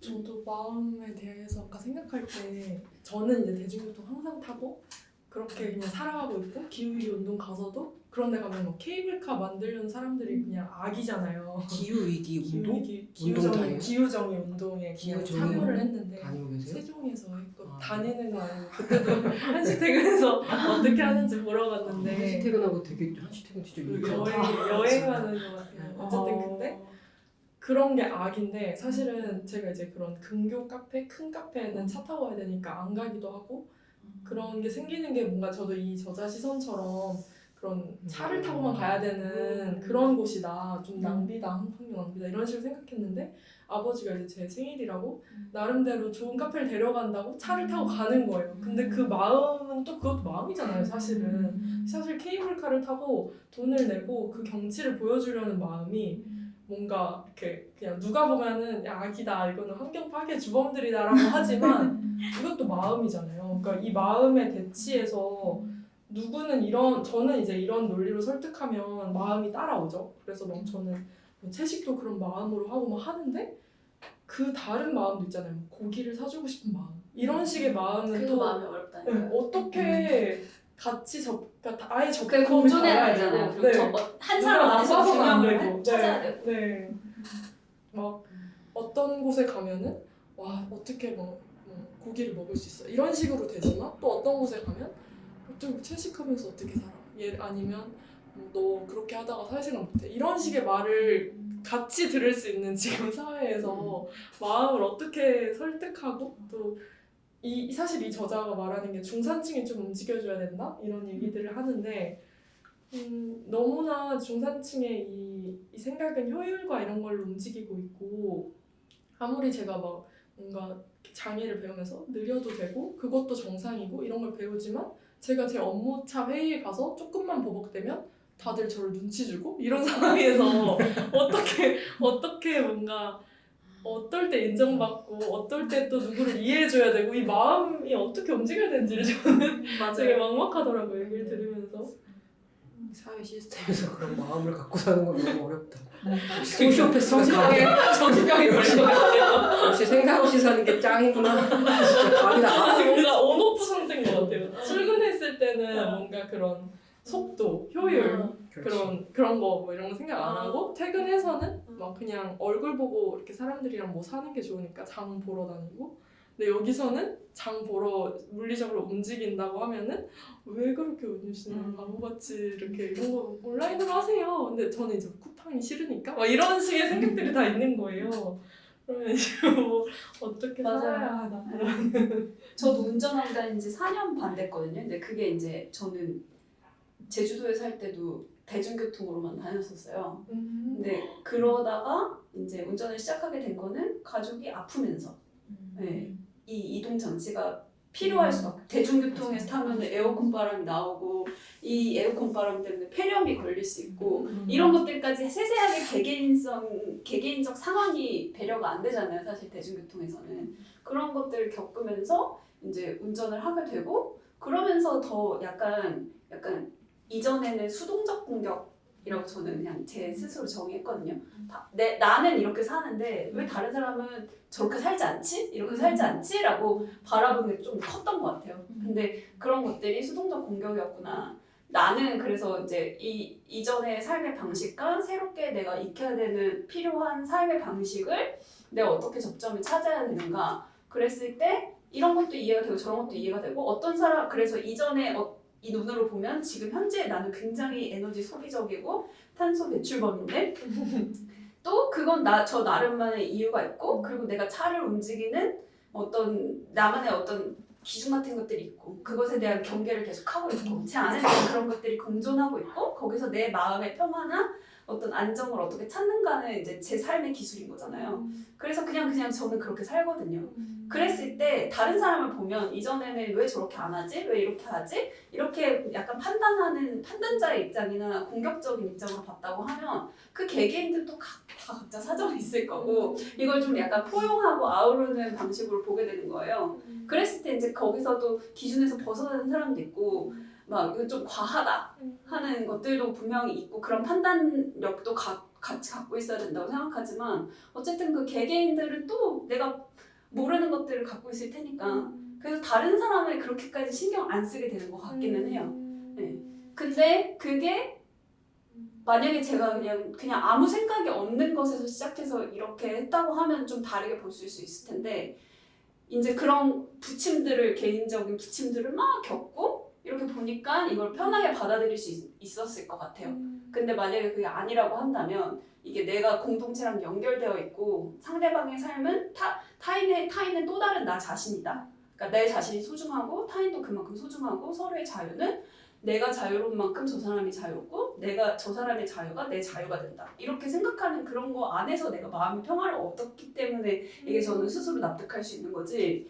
이게 그냥 나랑 무관한 사이고 다 끊어져 이게 이어져 있음에 대한 의식이 부재한 채로 이런 현상을 얘기하고 이런 삶의 방식을 얘기한다면 이게 되게 어려운 것 같아요. 그 개개인 이게 좀 다를 것 같아요. 이렇게 봤을 때는 비슷하게 살고 있는 것 같은데 삶의 방식이 비슷한 것 같은데 이런 과정을 거쳐서 온 나는 이런 안정감을 찾고 있지만 그리고 어떤 식으로 실천하려고 하고 주변을 설득하거나 아니면 주변에 포용하는 그런 방식을 갖고 있지만 그냥 지금 현재 당면은 비슷하더라도 그러니까 겉으로는 비슷하더라도 이런 의식이 부재한 그러니까 연결되어 있고 같이 돌아가고 같이 함께 사는 거고 이런 의식이 부재하고 했을 때는 그 다음에 어떤 스텝을 갖게 될지는 또 다를 것 같거든요. 그래서 하나 욕심을 부려보는 건 다 연결되어 있다. 함께 사는 거다라는 마음은 필수 덕목이나 소양으로 갖고 있어야 되는 게 아닌가. 네, 저는 그냥 그런 생각은 해요. 그래서 아까 그 만남 구역이라는 얘기를 계시셨어요. 연애를 좋아하시다고. 마음의 평화를 찾으세요. 아까 그 이졸 데 카림이라는 철학자 그 부분이 123쪽인데 거기에서 아까 이제 교통 참여자 스스로 판단에 관리된다. 속도 제한만 규정하고 나머지는 아무것도 규제되지 않는다. 거기서 이제 얘기하는 문장이 저는 되게 좋았어요. 교통 참여자들은 배려와 주의의 원칙 그리고 함께라는 원칙을 내면해야만 한다. 근데 이 사람 교통이라는 걸 주제로 이 교통에다가 뭘 갖다 붙여도 맞아요. 뭔가 그건 그래요. 여기서 되게 기후얘기로 넘어가는 게 자연스럽고 마음과 세상을 마음으로 넘어가도 자연스럽고 여기다 인간을 붙여도 자연스럽고 지구를 붙여도 자연스럽고 생각해보니까 그렇네. 이 책이 있었기 때문에 이 사람 전문성이지. 그래서 그 이제 읽다가 저는 예전에 대학교 때 함부르크를 갔는데 그러니까 진짜 오랜만에 그게 딱 생각이 나는 거예요. 그래서 어제 막 구글 맵을 막 찾아보다 보니까 그러니까 도시계획이 이 책에는 어쨌든 도시계획이 나오고 이 일관되게 얘기하는 게 보차 분리를 얘기하는데 저는 보차 분리에 대해서는 또 반대거든요. 네, 보차 분리. 그러니까 보차 분리를 해야 되는 도로가 있고 보차 혼용을 해야 되는 도로가 있고 그다음 보차 혼용을 해도 괜찮은 도로가 있다고 생각해요. 그게 아무리 좁은 도로라고 하더라도. 그게 보차 분리가 절대적인 원칙, 대원칙은 아니라는 거죠. 제 생각에는. 그리고 저는 그렇게 배웠거든요. 왜냐하면 거리에는 일정한 그 제이콥스가 얘기하는 어떤 그런 어떤 제가 다른 건강한 주제로 넘어가기 전에 저 그 얘기했으면 좋겠는데 지금 갑자기 그 얘기가 내가 다른 얘기하는 거잖아요. 저는 그거 있잖아요. 저도 그거에 대해서 진짜 많이 생각하거든요. 그 마음이 교차하는 다른 마음인 거. 근데 저렇게 혼자 생각하면서 남의 내 자유도 있고 네 자유도 있다라고 생각하면은 진짜 마음의 평화에 이르르는 거고 저는 평화에 못 이르거든요. 왜냐면은 저는 기본적으로 돈 쓰는 걸 싫어요. 소비를 싫어하는데 남편이 같이 사는데 진짜 소비를 많이 해요. 그 집에 가면 기본적으로 그냥 맞아. 택배 박스가 10개씩 쌓였어요. 집에 가면. 그것을 엄청 스트레스 받으면서 지금 계속 결혼 생활을 계속 하고 있어요. 그래서 마음의 평화를 아예 없다고 생각하고 사는 것도 방법이에요. 우리는 인생에 평화는 없다. 인생은 이런 것이다라고 생각하는 것도 저거는 굉장한 노력을 하고 뭘 되게 많이 생각하잖아요. 저기 다음씩 보면 전 저렇게까지 할 시간이 없어요. 그래서 그런 것도 방법이다. 보채우는 주제를 얘기야. 인정하면 되는 네, 그래서 그래, 근데 가까운 사람이면은 남편이면은 인정하기가 힘들거든요. 쉽지 않거든요. 맨날 진짜 네, 안 되지. 돈 쓰는 거라든지 종교가 다르면 같이 살 수 없고 정치 성향이 다르면 같이 살 수 없는 거 되게 많잖아요. 근데 이게 완전 나랑 반대여서 탄소 배출에 대해서도 이제 생각이 저 다른 집에 가서 거예요. 남편이 쌓여져 있는 박스 비닐 다 뜯어가지고 분리하는 게 집에 들어가기 전에 항상 하는 일이거든요. 그래서 진짜 이거를 근데 기분 좋은 날은 또 많이 샀네? 약간 이런 생각 진짜 욕하면서 뜯을 때 있어요. 진짜로 쌍욕하면서 뜯을 때 있어요. 들었으면 좋겠네. 그런데 저렇게 아름답게 생각하는 사람 드물고 그 평화는 없다고 생각하는 거예요. 가끔 네. 욕하고 가끔 하면서 그냥 살아가는 거죠. 아니 그냥 디폴트가 평화라고 생각하는 거고 저는 인생은 지옥이다라고 생각하고 살아요. 디폴트가 지옥이야 괜찮아. 어차피 세상은 지옥인걸? 오늘은 불지옥, 오늘은 박스지옥. 그냥 그렇게 생각하면서 하는 거예요. 그런 전 마음에 이르렀습니다. 근데 또 팀님 얘기한 거는 내 마음속이랑 남의 마음이 좀 다르다 이런 거고 지금 얘기하셨던 거는 내 마음속에도 여러 가지 마음이 있다 이런 거였죠. 근데 조금 더 타자와의 아, 왜냐면 그래요? 저는 제가 조절. 자기는 자기가 있잖아. 근데 남이 타인을 이해하기 타인이잖아. 어려워. 그리고 음. 그 타인이 방금 말씀하신 대로 진짜 가족일 경우, 타인인데. 가족일 경우. 예를 들면 진짜 가까운 타인이라서 그런데 저는 또 어떤 마음이냐면 내가 환경을 생각하는 마음이 있지만 내가 맨날 이런 걸로 남편에게 내가 이런 걸로 매일 뭐라고 하는 사람이 되고 싶진 않은 거지. 그리고 나도 집에 와서 이걸 맨날 보면서 와 이걸 사다니 이런 말을 그만하고 싶은 거야. 야 세상에 이런 물건 있네. 약간 이런 말을 하는 나도 이제 너무 이렇게 횟수가 너무 많은 거야 이게. 그래서 이미 내가 절제하는 삶일 때 남편에게는 내가 이 말 너무 많이 하는 사람인 거예요. 네, 그래서 이제 그런 거야. 그랬을 때 남편분이 약간 각성해주면 좋은데 스스로 그죠? 아니 각성할 수 더 없는 거죠. 진짜로 다른 사람이. 맹렬하게 그쪽으로 가고 있어요. 진짜. 나도 말리지 않고 붙잡지 않고 가세요 떠나세요 그냥 진짜로 이제는 궁극의 방향으로 가고 있어요. 진짜요? 진짜로. 우리는 정말 이 방향으로 가고 있다. 한편에 저 끝에 어딘가 도착했을 때 네. 이 산이 아닌가 보다를 스스로 느끼겠구나 하는 생각이 아니요, 들어요. 절대 그건 아니에요. 느끼지 절대 않아요. 안 해요. 그냥 완전히 분리시킬 수 있는 정도의 마음을 갖고 계신 거죠. 그러니까 우리가 사랑한다고 똑같을 필요는 없는 거죠. 함께 산다고 이제 그걸 어디까지 갈 수 있나 이제. 대단하다. 네. 진짜 결론은 사랑. 아니 외면. 너는 너? 그래서 막 그런 이제 자본이나 이런 쓰는 거나 재테크나 이런 거에 대해서 결혼 초기, 연애 초기 안 맞으면 헤어지라고 하는 사람 되게 많아요. 아니 근데 어쨌든 근데 이제 결혼을 했으면 그걸 헤어질 수도 있죠. 헤어질 수도 있지만 이렇게 일정 부분 타자화하고 남이라고 생각하고 지구상에 어떤 사람이 우리 집에 같이 살고 있다. 아니 근데 어쨌든 룰을 만드는 거는 중요하죠. 네. 근데 알아 남편은 이제 학을 뛰는 거에서 내가 얘기하지 않아도 눈치를 보지만 그래도 외면 그런 방법도 있습니다. 보차 혼용 얘기하세요. 그래서 근데 저는 약간 좀 충격받은 게 어떻게 도시 공부하셨잖아요. 근데 보차 혼용이 가능하다고 가르치는 교육이 있다는 게 되게 충격적이네요. 저도. 네. 그래요? 무조건 분리되는 게 저는 그러니까 무조건 무조건 불리면 이 밀도 적정한 밀도 어떤 활동이 더 활발해지는 그 밀도를 지키기가 되게 어려워져요. 그리고 분리되면 완전 분리되면 그래서 이 어쨌든 제가 근데 보차 다양한 혼용이라는 게 차도 다니고 옆에 인도도 만드는데 이것도 만들지 말라는 거예요? 인도도 만들지 말고. 그러니까 인도 만드는 거죠. 인도가 있는 길도 있고 없는 길도 있는데 그건 진짜 설계 문제로 푸는 거고 그 안전성이나 이런 건 설계가 할 수 있는 역할까지는 설계가 푸는 거고 제가 배운 것은 그래서 그거예요. 생각해도 보충원형이 아닌가 보다. 그러니까 완전히 네, 같이 맞는 다니는 것 같아요. 도로를 얘기하시는 거죠. 예. 그게 홍대 아니라 같은 데 지금 생각한 거예요. 응? 홍대 같은 데 있잖아요. 그냥 그 주차 네. 그러니까 차다에 차도 다니고 사람 다니고. 그런 막- 길도 있을 수 있고 근데 웬만하면은 인도를 만들어야 된다는 거죠. 그거는 기본인 거죠. 그건 케바케일 것 같아요. 예, 그러면 난 이해 안 가. 어. 성수동처럼 그냥 차도인데 사람들 다니고 사람들도 한가운데로 다니고 차도 한가운데로 다니잖아요. 성수동. 그런 길은 보차 전용으로 해야 되는 길인 거고, 네, 그런 길임에도 양옆에 가게가 다르다거나 밀도가 다르다거나 건물의 밀도가 다르다거나 기능이 다르다거나 그러니까 용도가 다르다거나 뭐 도로 위계가 다르다거나 아니면은 뭐 연결되는 네트워크가 다르다거나 교통 뭐 지하철이랑 어떻게 붙어 있는지 뭐 이런 상황에 따라서 어떤 길은 똑같은 모양을 가져도 보차 혼용이 돼야 되는 거예요.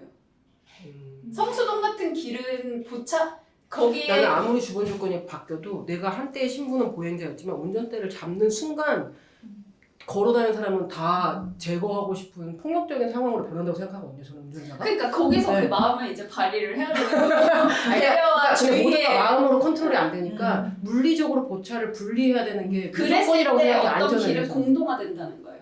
어떤 길은 모든 완전 길이 안 쓴다. 안 쓰게 도시의 된다. 모든 길이 죽는다고? 적정한 어떤 아름다운 밀도를 유지할 수 없는 거야. 활동의 밀도, 사람의 밀도, 시선의 밀도.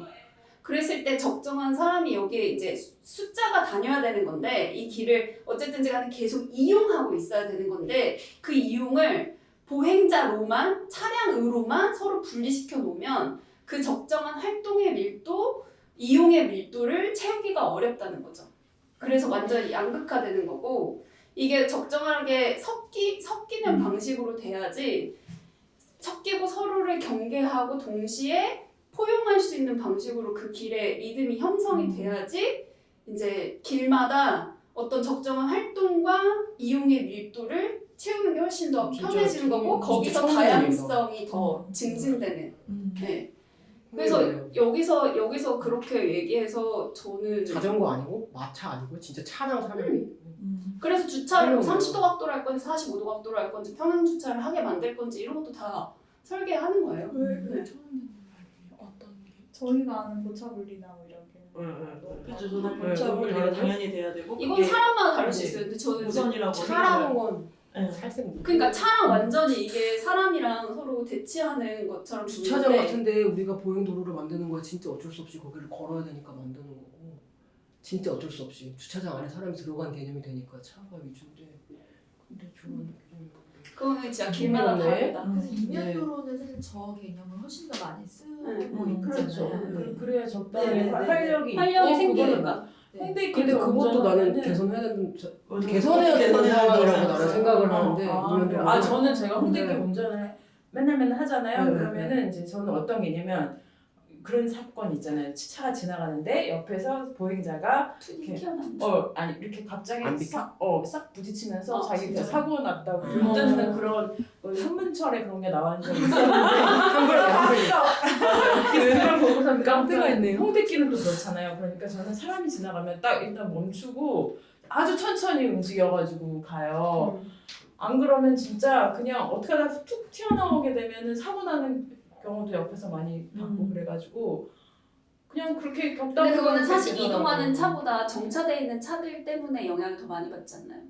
그러니까 뭐 그렇죠. 길이 주차돼 이제 있는데 있는 중간에 주차가 네. 돼 있다 그러면 더 혼잡해지고 그런데 뭐 적당히 속도를 잘 이렇게 해서 가면은 그냥 익숙해지는데 처음에 거기 운전할 땐 저도 너무 사람들 다니는 데를 다니는 게 너무나 좀 스트레스였고 그랬는데 다니다 보면은 이제 좀 익숙해졌던 것 같아요.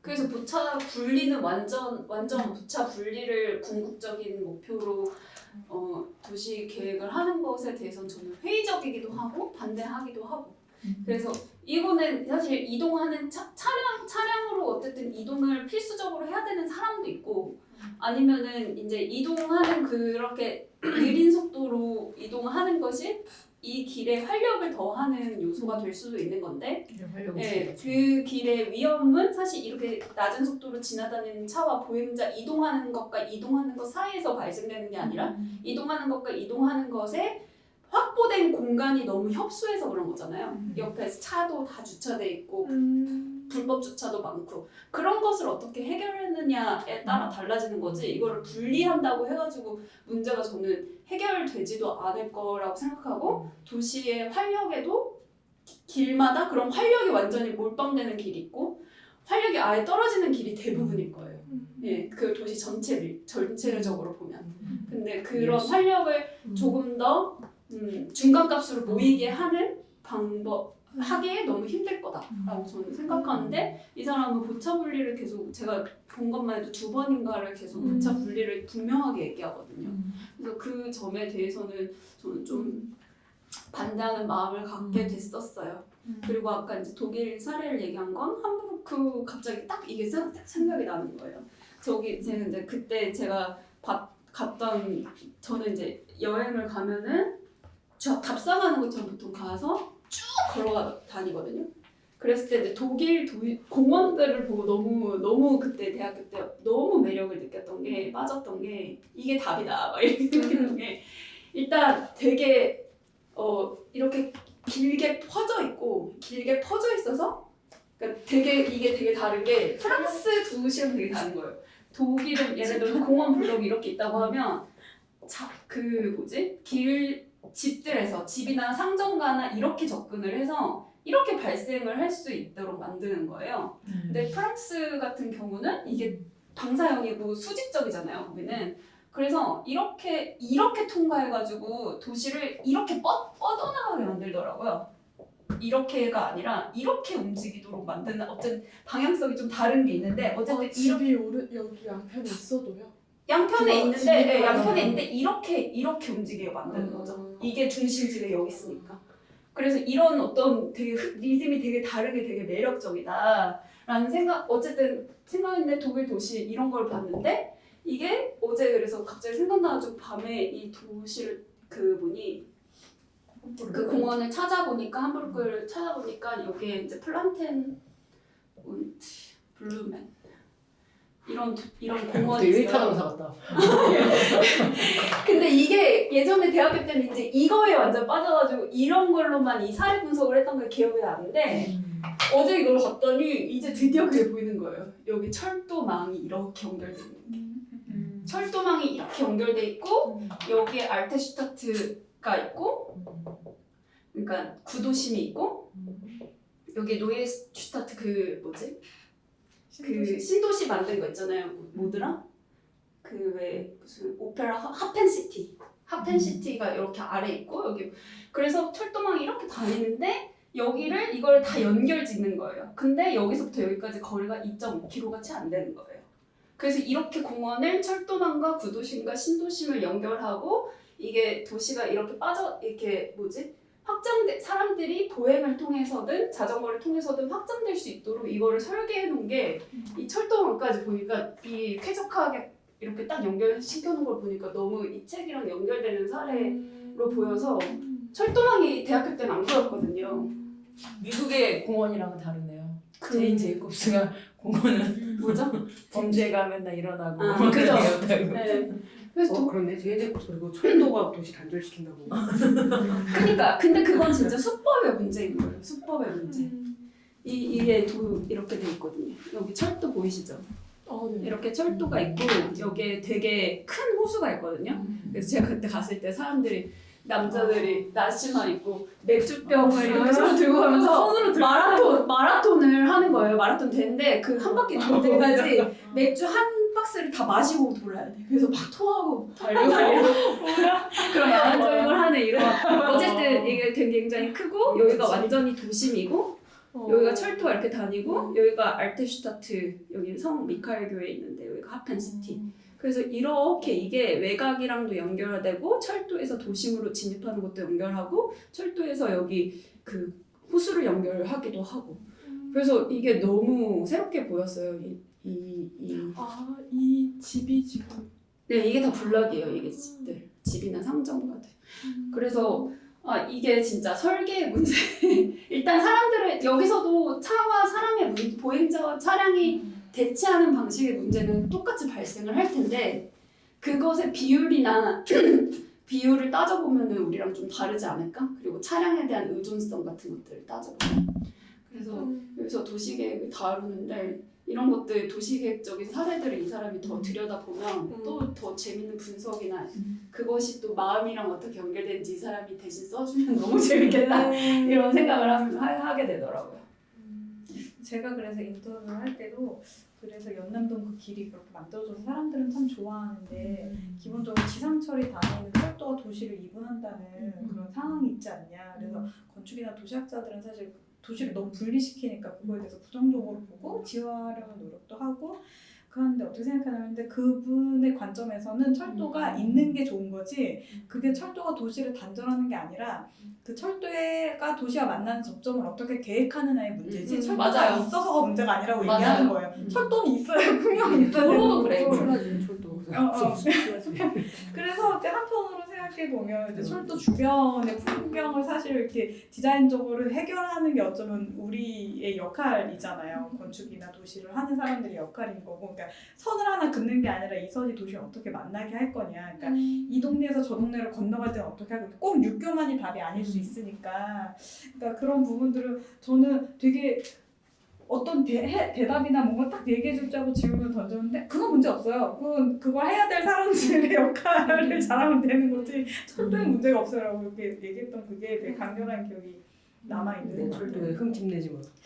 생각해보면 사랑하니까. 철도에 북한에서 한 얘기를 잔뜩 풀어놨잖아요. 그러니까 철도가 할 수 있는 일. 근데 철도가 안 닿는 도시도 사실 많잖아요. 그리고 사실 그럼에도 이동의 문제는 자동차로 자동차가 야기한 그 이동의 문제는 어쨌든 해결해야 하고, 그러니까 이 책의 1차적인 관점과 이 책은 더 확장돼서 이동의 문제를 다룰 때 자동차 없어야 된다는 얘기를 계속 하고 있더라고요. 근데 이제 뒷부분에 나가면 해결할 수 있는 궁극적인 방향으로, 그러니까 이 책에서는 그런 얘기를 했어요. 도로 다이어트가 필요하다. 그러니까 도로의 교통용량을 줄여야 차가 덜 나온다. 근데 그것만으로 사실 다 해결되지 않는 문제가 있고, 그걸 또 행정적으로 많은 곳에서 시도해 본 적도 있지만 다 성공한 사례가 있는 것도 아니고, 그러면 이제 혼잡에 따라 그 남산 터널 지나가고 할 때 혼잡도 내잖아요. 그런 것처럼 이렇게 차를 타고 이동하는 사람들의 그 거리와 이걸 계산해서 혼잡률을 뭐 매기든지. 그래서 저는 전기차가 나타났으니까 전기차의 등장으로 탄소를 막 배출하는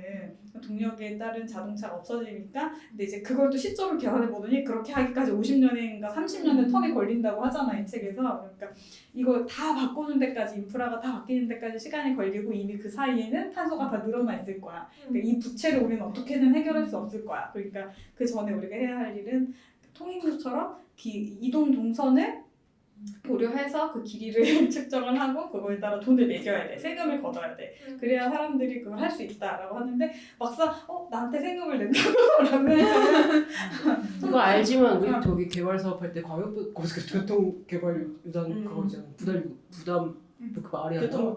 광역 개발 교통 유발 부담도 교통 유발 부담도 어쨌든 그거 낼 때 엄청나게 나오잖아요. 저는 외곽순환도로 이렇게 돌 때 그 톨게이트 구간 굉장히 짧잖아요. 갈 때마다 900원 뭐 이렇게 돼서 한 바퀴 돌면 막 10,000원 가까이 되고, 그래서 이걸 왜 이렇게 많이 걷는 거야? 그 민자고속도로 갈 때도 뭐 통행료를 내지만 그거랑 사실 좀 다른 얘기긴 한데, 내가 길을 이용할 때 공공재인데 내가 돈을 또 계속 내야 된다는 게 심리적으로 이해 갔어. 안 받아들여지는. 그것 때문에 이해 갔어. 나는 이 책을 읽으면서 그게 받아들여졌어 굉장히. 그리고 명절에 그 톨게이트비 무료로 해주는 것도 되게 당연하게 생각했는데 그게 이런 관점으로도 생각할 수 있구나 생각해. 근데 어떻게 생각을 어쨌든 하긴 하는 것 이런 데 있는 사람들은 이제 서울로 직장인을 왔다 갔다 하면 먼 거리를 오게 되고, 그런 사람들은 수도권에는 집을 구하기가 힘들기 때문에 그렇게 오게 되는 경우에는 또 되게 좀 불만일 수 있는 거죠. 근데 그렇다면 지역 간의 어떤 주거의 불균형이나 이런 것들이 좀 어느 정도 문제가 해소되어야 이제 그런 것들도 가능해질 수 있겠네요. 그렇죠. 그러니까 사실은 탄소를 줄여야 되니까 기후 위기를 막기 위해서 자동차를 안 써야 된다는 이 이야기를 하기 위해서 해결해야 되는 이분이 그러면 오송역에 대한 책 쓰고 이거 3권 쓴 분이. 네, 3부작. 근데 사실 오성룡은 제가 안 읽어봐가지고. 예, 예. 근데 철도 진짜 생기고 지하철도 생겨야 되고 되게 중요한데 이런 거 있대요. 대구는 지하철이 되게 잘 생겼는데 광주 같은 경우는 광주 사람들한테 되게 들은 얘기인데 그렇대요. 그 대구에서도 만들고 다른 데서 만드니까 하고 있는데 진짜 안 중요한 위치에만 광주 자꾸 만들고 하다 보니까 시민들이 다 불만이고 그렇게 하다 보니까 예산도 안 땡겨져서 하다 말고 계속 그러고 있거든요. 광주 그러고 있다고 하더라고요. 그래서 그냥 그 지역 자체가 지하철이 만들기 어려운 구조로 형성되어 있는데 그거를 다른 지역에서 만드니까 그렇게 하고 광주 사람들도 차라리 다른 뭐에 돈을 썼으면 좋겠는데 그걸 만드는 거에 시민들이 불만이고 그게 형성되어 있다고 하더라고요. 광주 사람들이. 그래서 이 사람은 어떻게 생각하는지 너무 물어보고 싶다. 광주 지하철. 그래서 광주가 대중교통이 불편하다고 저는 생각했어요. 네, 그래서 전시를 보러 갈 때 택시 많이 타더라고요. 그래서 이렇게 이동을 해야 되는데 지하철로 진짜 가기가 너무 불편한 거예요. 못 가. 그 광주역 구도심 그 저는 역사까지도 원대는 포기했어요. 그 막 그 셔틀 타야 되고 그래서 철도 도시 시스템이 구조가 그리고 중심상업 지역도 되게 몇 개 없더라고요. 형평성 고려하다가 너무 퍼진 걸까요? 비율적으로? 그러니까 사람들이 정작 가는 데는 정해져 있는데 그런 대로 안 한 건지. 그리고 여기서 제일 핫한 데가 어디에 그러면 광주는 얘기해 줄 데가 없대요. 유숙해요. 그러니까 거기가 아니래요. 거기가 또 아니래요. 그러니까 충정- 옛날에는 충정- 어디를 가라 딱 그랬는데 이제는 그런 데가 없다고 하더라고. 그래서 딱딱 집어서 할 만한데도 약간 애매하고. 이게 계속 그런 반복되는 거더라고요. 문제인 것 같아요. 왜 우리나라 다른 뭐 전주를 가도 어느 도시 지방 도시를 비수도권 도시를 가면 그러니까 수도권에서 그 뭐지 행정관청을 도청 같은 거를 신도시를 만든다고 이제 옮기고 거기 신도시를 만들고 그런 식으로 도시를 계속 스프롤 시키고 있잖아요. 도시를 그런 식으로 확산시키잖아요. 근데 그게 사실은 되게 큰 문제인 거잖아요. 기존의 도시를 더 밀도 있게 더 잘 사용할 수 있는 방식이 돼야 되는데 이거를 그냥 외곽으로 분산시키고 거기서 중요한 기능을 이쪽으로 이전시켜버리고 그래서 구도심에 있는 데들은 항상 망하고 재생사업 한다고 막 뭐 하다가 또 이제 예산 떨어지면 또 그만되고 이게 모든 도시에서 계속 반복되고 있는 것 같아요. 결국은 교통에 대한 것 그리고 그 광역적인 차원과 지역적인 차원과 그 다음에 도시의 문제, 뭐 산업의 문제 여러 가지를 같이 종합적으로 고려해서 계획이 돼야 되는데 우리는 그런 장기적인 계획과 통합적인 관점으로 이것을 바라보고 해결해 나가는 기술이 없다. 네. 그래서 이 저자도 초반에 얘기할 때 도시개발의 문제가 비정형성을 가지고 그냥 막 마구잡이로 이렇게 퍼져나가고 하는 확대됐는데 여튼 그래서 그 손가락 깍지 그 모양도 이게 뭐 다 답은 아니겠지만 예. 저는 그 미국 덴버라는 도시가 폰베이스 코드 뭐 이렇게 조닝하면서 거기는 아예 대중교통 지향 계획으로 조닝을 용도 지역 계획을 다 바꿨더라고요. 지양 다시 이제 지향. 설명해 주세요. 지양 미국의 덴버라는 도시가 2010년에 1950년대부터 해오던 조닝을 다 바꿨어요. 근데 용도지역 그 조닝이라는 게 엄청 중요하잖아요. 사람들 다 재산권 걸려있고. 근데 그 계획을 대중교통으로 안 가면 우리 도시는 답이 없겠다라고 해서 대중교통 위주로 완전 바꾸면서 그러니까 용도 지역도 바꾸고 그거에 맞는 디자인도 다 바꾸고 이 대중교통이 있는 데에는 원래 미국 복합용도 다 안 해주잖아요. 뉴욕도 웬만한 데 아니면 허드슨 이런 데 아니면 안 해주는데 대중교통 밀집지는 다 복합용도 해주고 고밀도 해주고 디자인 가이드라인까지 다 만들어줘서 사실 저 이 책 읽으면서 좀 도시 쪽이 조금 아쉬웠거든요. 그죠? 네, 조금 뭔가 많이 그냥 이렇게 공부를 안 하신 건 이거만 나왔으니까. 네. 이거 많이 쓰는 대학생들이 다 컨셉으로 쓴 거예요. 이거. 디자인 얘기하는 것도 아쉽고 너무 원론적인 얘기여서 아쉬웠는데 이거 딱 보고 나서 덴버 사례 그 TOD 계획을 정말 한 160페이지로 다 풀어낸 게 있거든요. 왜냐하면 덴버가 나가고 싶은 방향은 도시의 형평성인데 도시의 형평성을 생각하면 미국 도시는 다 자동차 중심이라서 중산층 위주고 그래서는 안 되니까 우리는 임대주택 이런 거 이제 대중교통 쪽에 다 늘려주고 우리나라 하는 방향이랑 비슷한데 이제 훨씬 우리나라는 용도 지역을 절대 못 바꾸는데 얘네는 바꾼 거죠. 엄청 큰 원칙을 바꾼 거지. 엄청 큰 각오를 하고 바꿔서 그래서 특수 사례가. 네, 미국에서 볼 때는 미국은 원래 이렇지 않냐 했는데 덴버가 이걸 해놓은 거예요. 나름대로. 이제 지금 용도 지역의 80%를 다 바꿨어요. 20%만 옛날 용도 지역이고 그 이해관계를 어떻게 조율했을까? 근데 특별법 같은 걸 제정해서 그 법에 따라 아, 그렇게 바꾼 거죠. 네. 제정하는 유튜브 그래도 거죠. 사람이 보니까 그래도 사는 데잖아. 유튜브 보니까 지역별로 지역을 5개로 나눠서 음. 지역별로 공청회를 한 20번씩 하는 것 같더라고요. 그리고 그 과정을 다 유튜브로 올려서 저도 다 볼 수 있었고, 그러니까 이 지역의 문제는 뭔데, 이 지역을 이렇게 바꿀 때 뭐가 뭐 더 나아지고, 임대주택을 얼마나 이제 그 미국은 다 그거잖아요. 교회의 단독주택이니까 아래다가 부속주택 같은 걸 이제 하숙같이 그런 원래 차고 있던 데다가 이제 하숙 그 부속주택을 주는 방식인데 그런 거 하나하나 도입한 것도 너무 신기하고 그래서 이거 읽고 나서 딱 그걸 봐가지고 같이 보면 좋겠다 하고 자세히는 안 봤는데 링크를 주세요. 네, PDF로 보내드릴게요. 2000 몇 년도에? 10년이요. 2010년에? 얼마 안 됐어요. 진짜 얼마 안 됐고 거의 10년 만에 도시의 80%를 다 바꾼 대단하다. 어떻게 어떻게 시장님이 막 강력하게 뭐 했다거나 그런 건가요? 아니면 도시 규모가 그렇게까지 크지 않고 네, 아, 도시 네. 규모도 크지 인구 않고 규모가 궁금하네요. 근데 얘기 있다 보니까 이거랑 반대되는 사례가 왜 우리 되게 많이 가는 도시가 포틀랜드잖아요. 포틀랜드. 포틀랜드는 거꾸로 이제 막 거기는 되게 보행 여행하기 되게 좋고 막 이렇게 자전거. 얘기하는데 그 제가 작년에 포틀랜드를 갔다가 진짜 걸어다니기도 좋고 공원도 곳곳에 있고 물론 노숙자 엄청 많았지만 그런 거예요. 그래서 이제 그 부분을 갖고 갔던 포틀랜드 무슨 도시 책이 있어요.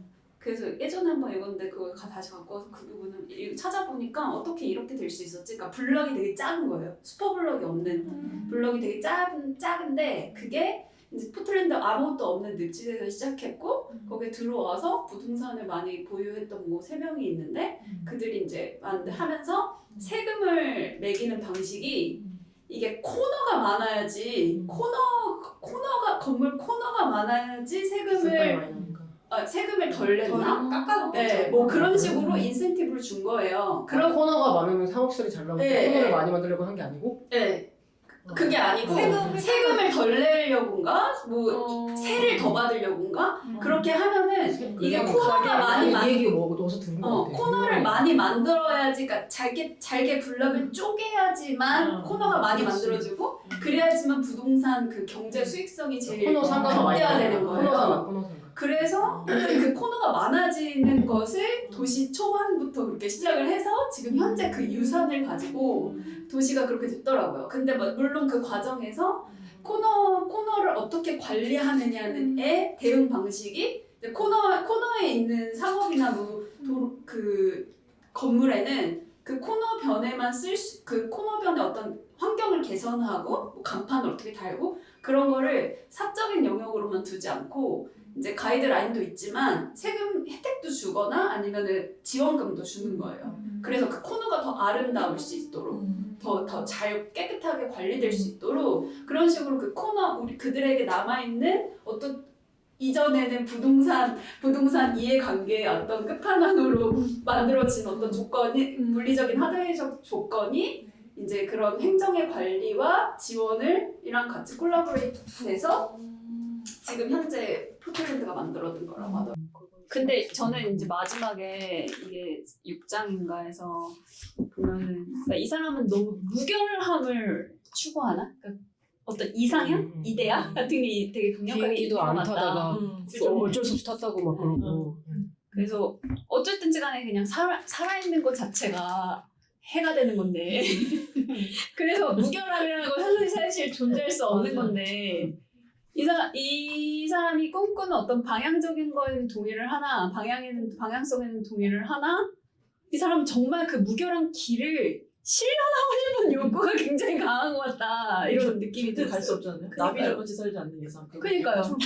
나비족 같이. 그냥 다들 그냥 집에서 느끼고. 첫 번만 읽고 그래 나는 이 글을 쓰는 사람이라면 어쨌든 자기가 그 삶에 일치하려고 그쪽 방향은 틀고 있어야 된다고 생각을 하고 이런 글을 쓰는 사람이 하나도 실천 안 하면은 신뢰를 할 수 없기 때문에 그래서 책을 쓰는 게 되게 무서운 일이라고 생각을 하는데 이런 사람이 좀 많아졌으면 좋겠어요. 어쨌든 이런 사람이 되게 되게 앞장서서 내 뒤에 따라와. 그래야지 약간 몸발치해서라도 약간 따라갈 수 있기 때문에 극단적인 사람들이 좀 약간 있어야 된다고 생각해요. 힘들겠지만. 주변에? 네? 주변에 있으면 괜찮아요. 네? 주변에 생각해봤어. 이런 남자랑 사는 게 나을까? 우리 남편이랑 사는 게 나을까? 이 책을 읽으면서 엄청 그런 생각을 많이 해봤어. 너무 피곤할 것 같아요. 네. 이런 분은 제 주변에 혼자 있으면. 남편이 나으실 것 같아요. 아니, 우리 남편 진짜 잘 모르지만. 아니 더 심각하네요. 비행기 막 여행 가야 되는데 나 비행기 안 탈 거야. 나는 무조건 배 타고 갈 거야. 막 이러면서. 배 타고 가면 되지. 아 그래요? 근데 그 무결함이 이제 제가 기록해놓은 건 220쪽에 서로 다른 속도, 아까 보차분리랑 연결되는 포인트인 것 같아요. 그러니까 보차분리라는 것에 대해서 저는 의문을 갖고 있고 그게 맞는 건지 의문을 갖고 있고 그렇기 때문에 이 사람이 계속 보차분리를 말하는 것에 결국 무결한 길을 꿈꾸고 있기 때문에 무리해서 얘기하는 게 아닌가라고 의문이 드는 거고 그 부분이 서로 다른 속도로 인생을 통과하는 회로들을 너무 가까이 인접시키면 하나의 회로를 달리던 차량이 가고조차 되어 있지 않던 다른 회로의 누군가를 부셔버리는 일이 일어나게 된다. 그 부셔버리지 않, 이 길에는 나만이 아니라 다른 사람의 인생 계획까지 걸려있다. 서로 다른 속도로 움직이는 사람들을 분리해야 한다. 자동차가 질주할 공간은 따로 내줘야 된다. 그러니까 자동차라는 게 질주하는 것. 질주하는 본능이 있다는 거죠. 네, 제가 아까 본능이 얘기했던 있고. 것처럼. 다른 살인병기라는 속도로 거죠. 움직이는 자동차는. 사람들을 분리해야 하고 그렇기 때문에 분리하는 방향으로 가야 된다라고 얘기하는 게 저한테는 좀 무리라고 생각이 들었어요. 서로 다른 속도로 움직이는 것들, 서로 다른 목적을 가질 수 있는 것들이 어떻게 공존하게 만들 수 공존해야지. 있는가에 대한 고민을 저는 더 해야 된다고 생각을 하는 거거든요. 결국에는 그게 사실상은 현실 가능한 제안이죠. 그게. 근데 이분은 여건 이 사람은 길은 주변 사람의 인생 계획을 망가뜨리지 않아야 한다. 이 길이라는 걸 굉장히 편협하게 보는 것처럼 전 느껴졌어요. 어떻게 보면 되게 한정적으로. 길이라는 거는 길에서는 정말 다양한 활동이 일어날 수 있고 길 하나하나가 다 다른데 이 사람은 그냥 길은 이동하는 수단, 통과하는 것, 네, 교통수단 이로만 보는 것 같다라는 그러니까 그렇게 한정지어서 저는 보게 이 되는 것 사람의 같다는 생각에 느낌. 약간 동의하고 있어서 차로는 그렇다. 길은 아니지만 길 중에 차로는 빨리 통과하는 곳이라고 다 인지를 하기 때문에 조금만 막혀도 견디지 못하는 사람이 되게 많기 때문에 그래서 이 부분 읽으면서 이제 뭘 들춰봤냐면 얀겔의 이제 Between the Buildings 이게 뭐지? 내 삶을 바꾸는 삶을 위한 도시 디자인. 사실에 있었는데. 네, 그 책이 딱 생각나가지고 이제 막 조금씩 봤거든요. 왜냐면 거기에서는 이제 완전히 관점이 이제 거시적 관점이 아니라 지역 하나하나의 골목 하나하나에서 어떻게 사람들이 멈추는지 서로 교류가 발생하는지 얘기를 하는지 그다음 무관심하게 그냥 따로 존재하되 어떤 그 도시의 리듬을 느끼는지 이런 것들에 대해서 세밀하게 보거든요. 그러니까 길이라는 게 이동하는 수단이 아니라 많은 활동들과 많은 만남들과 혹은 비접촉이 발생하는 공간인 거예요. 무대인 거예요. 근데 그 사람이 무대에서 사람이 너무 자주 죽어. 그러니까 그런 식의 길이 될 수 있는데 지금 거기서는 당연히 속도 제한을 할 수도 있고 아니면 보차 분리가 되어 있는 구간도 있을 수 있고 그 다음에 이제 사람들이 더 많아지기 때문에 멈춰 있는 사람, 지나가는 사람, 벤치에 앉아 있는 사람, 멈춰서 얘기하는 사람 이런 다양한 활동들이 가로에 공존하고 있으면 자동차도 그 리듬을 느낄 수밖에 없어요. 운전자도 리듬을 긍정적으로 느끼든 아니면 이걸 나를 압박하는 것으로 느끼든 그래서 운전에 부담을 갖게 되든 어쨌든 거기서는 속도를 자연스럽게 줄일 수밖에 없거든요. 혹은 그 길로 들어가지 않는다던가. 이 책에서 넛지 나오지 않았냐? 네. 그래서 그렇게 유도하는 자연스럽게 거. 네. 뭐 유도하는 거? 근데 결국에는 넛지가 안 되니까 없애야 된다 이런 식으로 흘러가지 않나요? 네. 그러니까 근데 그게 그런 방식으로 도시를 바라보는 방식에 제가 익숙해져 있었어서 그럴 수도 있는데 어쨌든 길이라는 게 굉장히 다양한 이야기와 존재들이 거기에 멈춰서 있을 수 있는 공간인데 약간 제가 봤을 때는 다음님은 성선설이다. 저 성악설이에요. 약간 기본적으로 어쨌든 좀 넛지를 하면 유도가 되고 사람들이 어쨌든 이걸 보면 바뀌고 약간 이렇게 생각하고 있고 이 저자는 어쨌든 그렇게 되면 안 되니까 시스템으로 장악해야 된다. 아예 길을 좁혀서 그렇게 해야 된다라고 생각하는 거 아닐까요?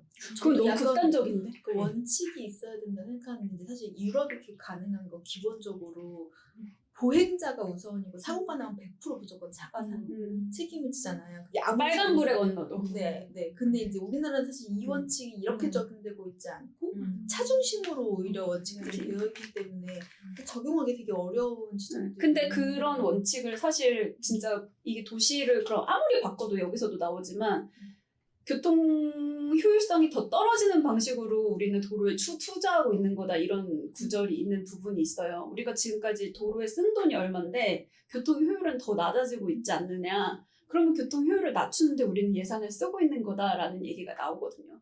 그러면은 도시를 그럼 구조를 아무리 바꿔도 변할 수 없어요. 그냥 위험한 거예요 계속. 그리고 분리돼야지만 최소한의 안전성을 보장할 수 있고.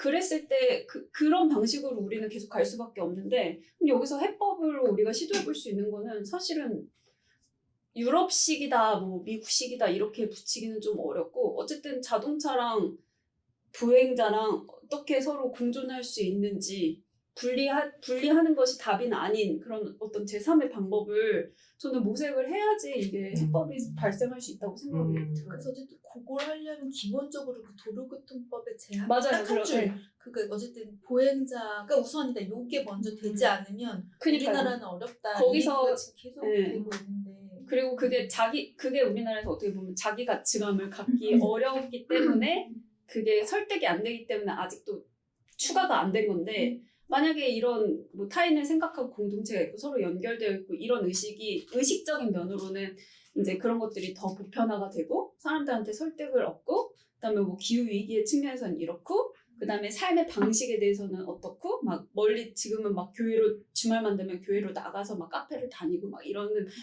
식으로 사람들이 삶을 꾸려 나가는데 사실 그게 아니라 다른 방식의 삶의 재미나 자기만의 삶의 방식들을 다 가질 수 있고 주변에서 뭔가를 더 많이 해결할 수 있고 재미를 찾을 수 있는 방식이라면 사람들은 다 자기 가치감을 다른 방식으로 얻는 방법을 습득하게 될 거고 그러면 이렇게 한 줄을 추가하자라고 하는 것들이 당연한 그런 수순으로 제기가 될 거고 변화가 거기서 시작될 것 같아요. 시스템적인 변화가. 근데 그게 너무 근데 진짜 멀다. 되게 다르네요. 같은 페이지 저도 이 페이지를 엄청 말씀하신 그 지금 얘기를 시작한 그 페이지 있잖아요. 그걸 엄청 감명 깊게 읽고 저는 바로 그걸 떠올렸거든요. 김훈이 그 대문 밖이 황천길이다. 예, 차길이 그러니까 뭐 그리고 그 왜 운전면허 딸 때 안전교육 받잖아요. 그때 그게 되게 강렬한 기억으로 다 남잖아요. 저 근데 운전면허 딸 때 안전교육 할 때 그 선생님이 차끼리 사고 나는 건 괜찮아요. 근데 사람 죽이면 어떡하실 건데요? 약간 이렇게 얘기를 시작해서 그게 뇌리에 아직까지 남아있는데 약간 이게 완전 나는 그 얘기로만 생각했거든요. 그게 진짜 살인 병기지 이러면서 계속 그 생각했었는데 또 저렇게 이거 같은 걸 보고 다른 거를 생각할 수도 있고 재밌네. 그래서 10년 전에만 돼도 약간 뭐 BMW나 아우디 이런 데 약간 유수 자동차 회사들은 도시 계획 도시 연구소를 많이 갖고 있어요. 그리고 후원도 많이 하고. 왜냐하면 길이 어떻게 변할 것이냐 라는 것을 연구해 자동차가 어떤 방향으로 갈 건데 그랬을 때 이 가로 공간이 어떻게 변해야 하는가 그랬을 때 자동차는 어떻게 대응해야 되는가 그걸 연구해야 되니까 유럽에서는 자동차 회사들이 도시 연구소를 직접 갖고 있거나 아니면은 후원을 그러니까 그 재정을 대거든요. 연구 재정을. 근데 10년 전, 20년 전만 해도 뭐였냐면 자동차는 경량화될 거다. 그래서 지금의 맞아. 자동차 도로 폭이 이만큼인데 앞으로는 그게 경량화되고 도시가 컴팩트가 되면 도시 그 필요한 도로 폭이 좁아질 거고 그럼 남아있는 그 건물을 없애진 않는 이상 그 도로 폭은 한정적인데 거기서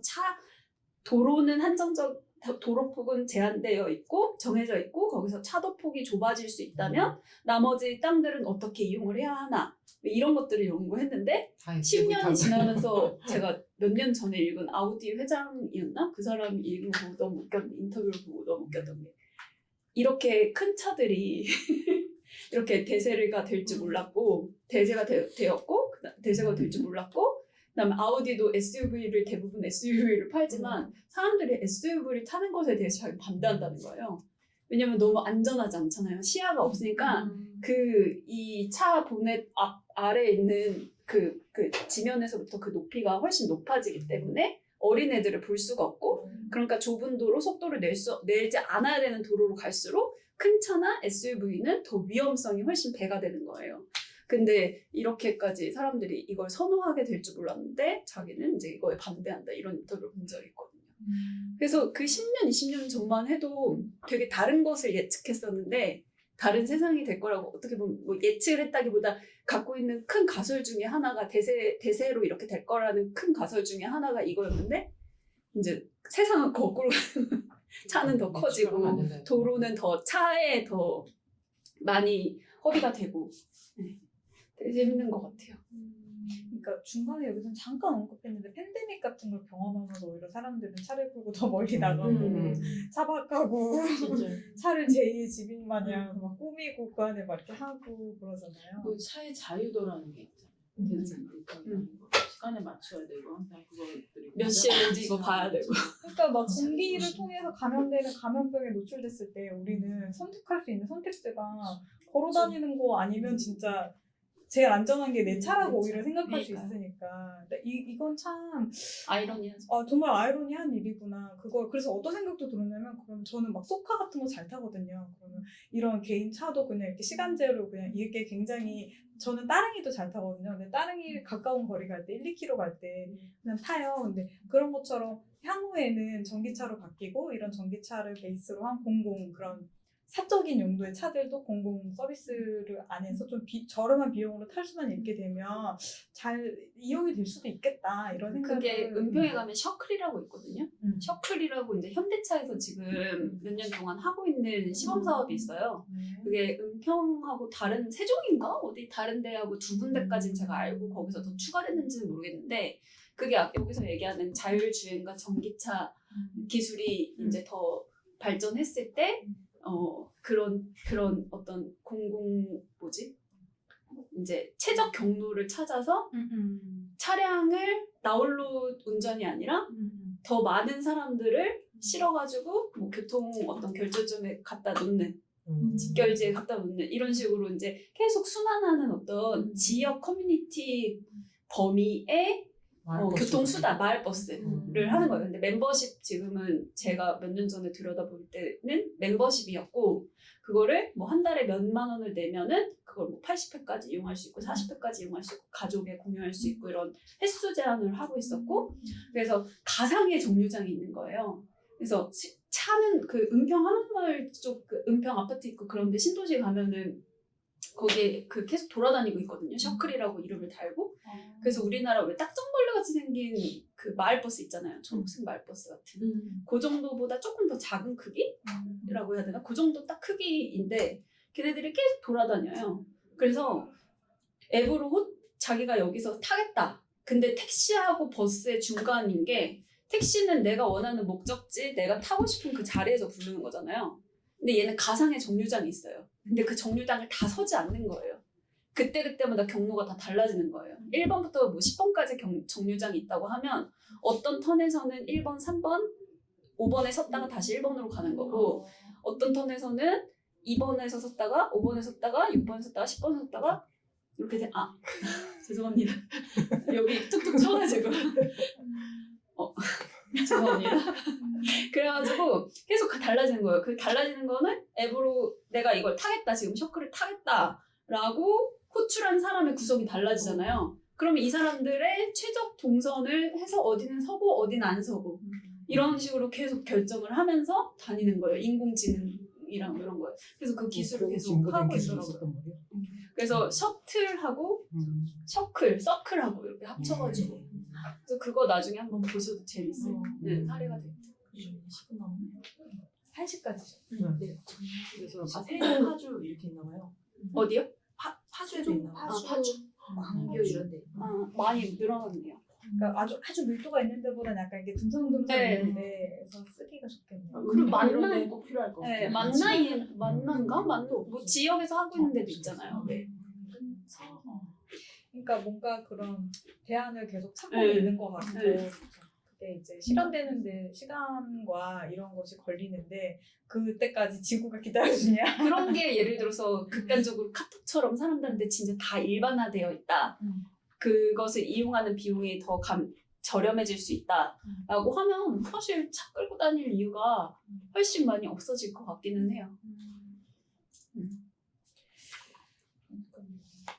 그러니까 뭐 결국 우리도 생애 주기를 보면 차가 필요한 어떤 습관들이 딱 이렇게 생기게 되잖아요. 내가 20대 한 중반까지 30대 초반까지 아이가 없으면 다 돌아다닐 수 있고 다 갈 수 있어요. 뭐 바닷가 어디까지도 그냥 제주도까지도 배 타고도 갈 수 있지만 이제 짐도 많아지고 노약자도 애도 생기고 생기고. 막 이렇게 되면 안 되고 또 나이가 들어서 아픈 몸이 되거나 내가 어딘가 불편함이 생기면 또 차가 필요할 때가 있고 그러니까 이거 사실 되게 상대적인 거라 우리 왜 다른 몸을 위한 디자인 할 때도 그런 얘기 많이 했는데 되게 마이크로한 거에서 시작해서 되게 거대한 도시 계획에 대한 이야기까지 또 가면서 그 책이 끝이 맺었잖아요. 그랬을 때 여기서는 이 책은 이제 주행세를 무는 거, 원인자 부담의 원칙 이런 거를 통행료, 네. 교통 유발 분담금 하잖아요. 근데 저는 이제 아까 그 도로를 바라보는 관점이 도로가 있으니까 간다가 아니라 도로는 아무 차나 그냥 다 무작위로 다니기 위해서 만들어 놓은 게 아니라 소방차가 접근하거나 버스가 다니기 위해서 만들어 놓은 거다. 그걸 디폴트로 깔고 거기에서 더 다니고 싶으면 다녀야만 하는 이유가 없는데 다니고 싶으면 거기는 주행세 이런 측면으로 이런 관점으로 접근할 수 있다고 봐요. 근데 그게 아니라 만약에 그게 아니라 교통 약자 그러니까 그 도로를 반드시 필수 이용해야 되는 상황에 대해서 더 세분화해서 규정할 수 있다면 제한해 놓을 수 있다면 저는 도로를 바라보는 관점을 바꿔서 도로를 이용하는 목적과 이용자의 범위를 더 세분화해서 제시할 수 있다면 도로의 상황은 되게 달라질 수 있다고 봐요. 그래서 어떤 사람은 정말 진짜 교통 약자도 아니고 뭐도 아니고 한데 그냥 자기 차 움직여서 가고 싶어서 움직인다. 그럼 그런 건 이제 주행세를 물거나 아니면 통과하지 못하게끔 제한하고 교통 약자라는 개념이 더 일반화되고 그것을 더 세분화할 그거를 그 범위에 더 많은 상황을 포함시킬 수 있다면 제한적으로 거기를 다닐 수 있게끔 하고 그러니까 기본적으로 이 도로는 소방차와 버스와 이런 대중교통 여기서 자전거 보행자를 위한 게 1순위다. 여기서 더 다니고 싶으면 이런 상황일 때는 이 도로를 다니는 걸 허가한다. 근데 그게 아니면 돈을 더 내거나 아니면 다니지 못한다. 이런 식으로 이거는 해볼 수 있는 일로 접근할 수 있는 거라고 생각을 하거든요. 근데 그런 방식으로 갔으면 좋겠다라는 생각을 하게 돼요. 특히나 제가 그 골절이었잖아요. 그러니까 이게 진짜 이 차를 운전은 하는데 제가 장애인 주차장이 될 수가 없잖아요. 그러니까 비어있는 주차, 예를 들어서 영화를 너무 소위에겐가? 그거 이제 곧 내릴 것 같아서 지금 시기를 놓칠 수가 없는데 영화관을 보러 갔는데 주차가 그 영화관 입구랑 되게 먼 데밖에 자리가 없는 거예요. 사람 다 그 가까이에 최대한 되니까. 그러니까 거기서부터 거기까지 가는 것도 엄청난 큰 여정인 거예요, 저한테는. 근데 그 문 앞에 있는 장애인 주차 구역은 다 비어 있는데. 그러니까 저는 일시적인 장애인이었는데 그 일시적인 장애인을 어떻게 이것을 이용할 수 있는 권한을 부여하는 시스템이 없기 때문에 이게 효율적으로 어떻게 보면 주차라는 것이 효율적으로 이용되지 못하고 있는 상황인 거잖아요. 이걸 관리할 수 있는 체계가 없으니까. 그럴 때 되게 많이 느꼈거든요. 이게. 행정. 지금 시간이 없어서 이제 많이 5분 남았어요. 책에 7월 53분. 우리 딱 저기요? 정각으로 된 거예요? 1시간 더 했어요. 1시간 더? 그때 노래방처럼 딱 3분에 하면 1시간 3분 이런 거 아니에요? 모르겠네요. 아니에요? 1시간 마무리를 책에 대해서 더 얘기하시고 싶으면 얘기하셔야 되는 거 아니에요? 너무 오늘 저기 도시 분들의 약간 맑은 눈의 광희처럼 얘기하시는 거 잘 들었고요. 책에 참고문헌에 나와 있는 책들이 되게 좋은 것 같더라고요. 이분 인용하신 게 사실 이 동네계획은 남친으로 야, 뒤에 정리돼 있구나.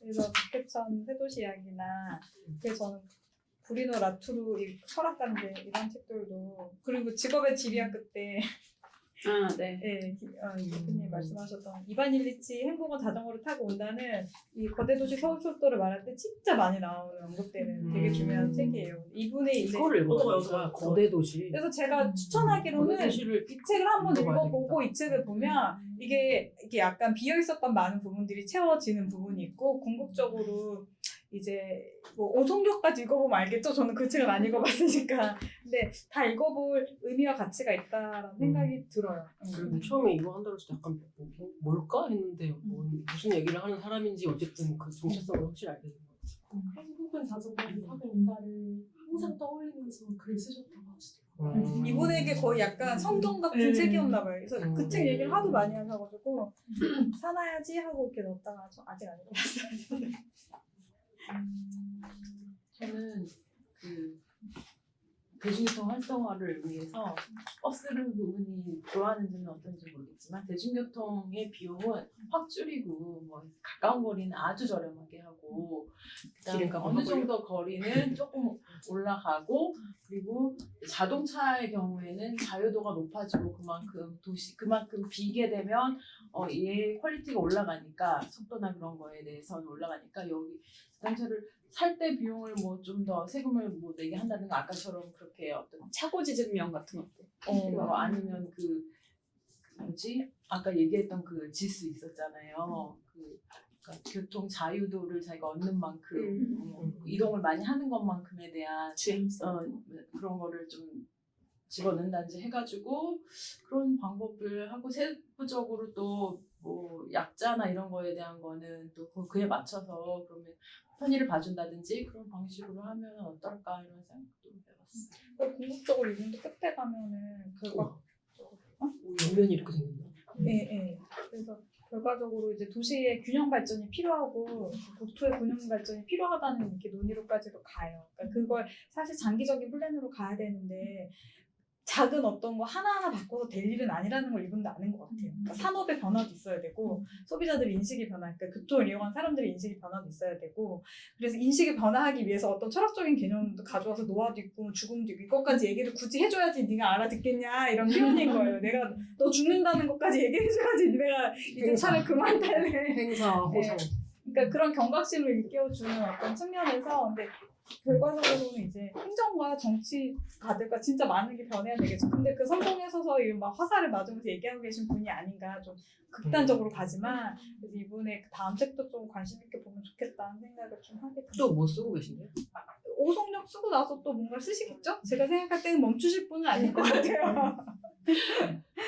인천에 이 사람 사는 게 뭔가 깊은 경기도민으로서 깊은 빡침이 뭔가 이 사람이 뭔가 장작이 된 것 같아.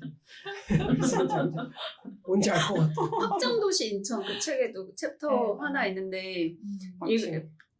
꺼내놨다가 읽진 않았는데 다른 분들은 그 글이 한 20쪽 10쪽 막 이래요. 근데 이분은 막 몇십 쪽, 70쪽인가? 너무 길어가지고 혼자서 말을 엄청 많이 이런 거는 빼주세요. 혼자서 말을 너무 많이 한 거. 글이 너무 길어서 조금 읽다 말았거든요. 저는 이 책에 좀 아쉬운 게 이거 폭 좁은 거랑 여기 되게 좋은 개념이 있었는데 이게 편집 때문에 되게 안 읽힌 게 하나 있었거든요. 뭐 앞에 2, 3은 내가 2, 3, 5, 6은 일부러 뭐 짝을 못 맞췄다.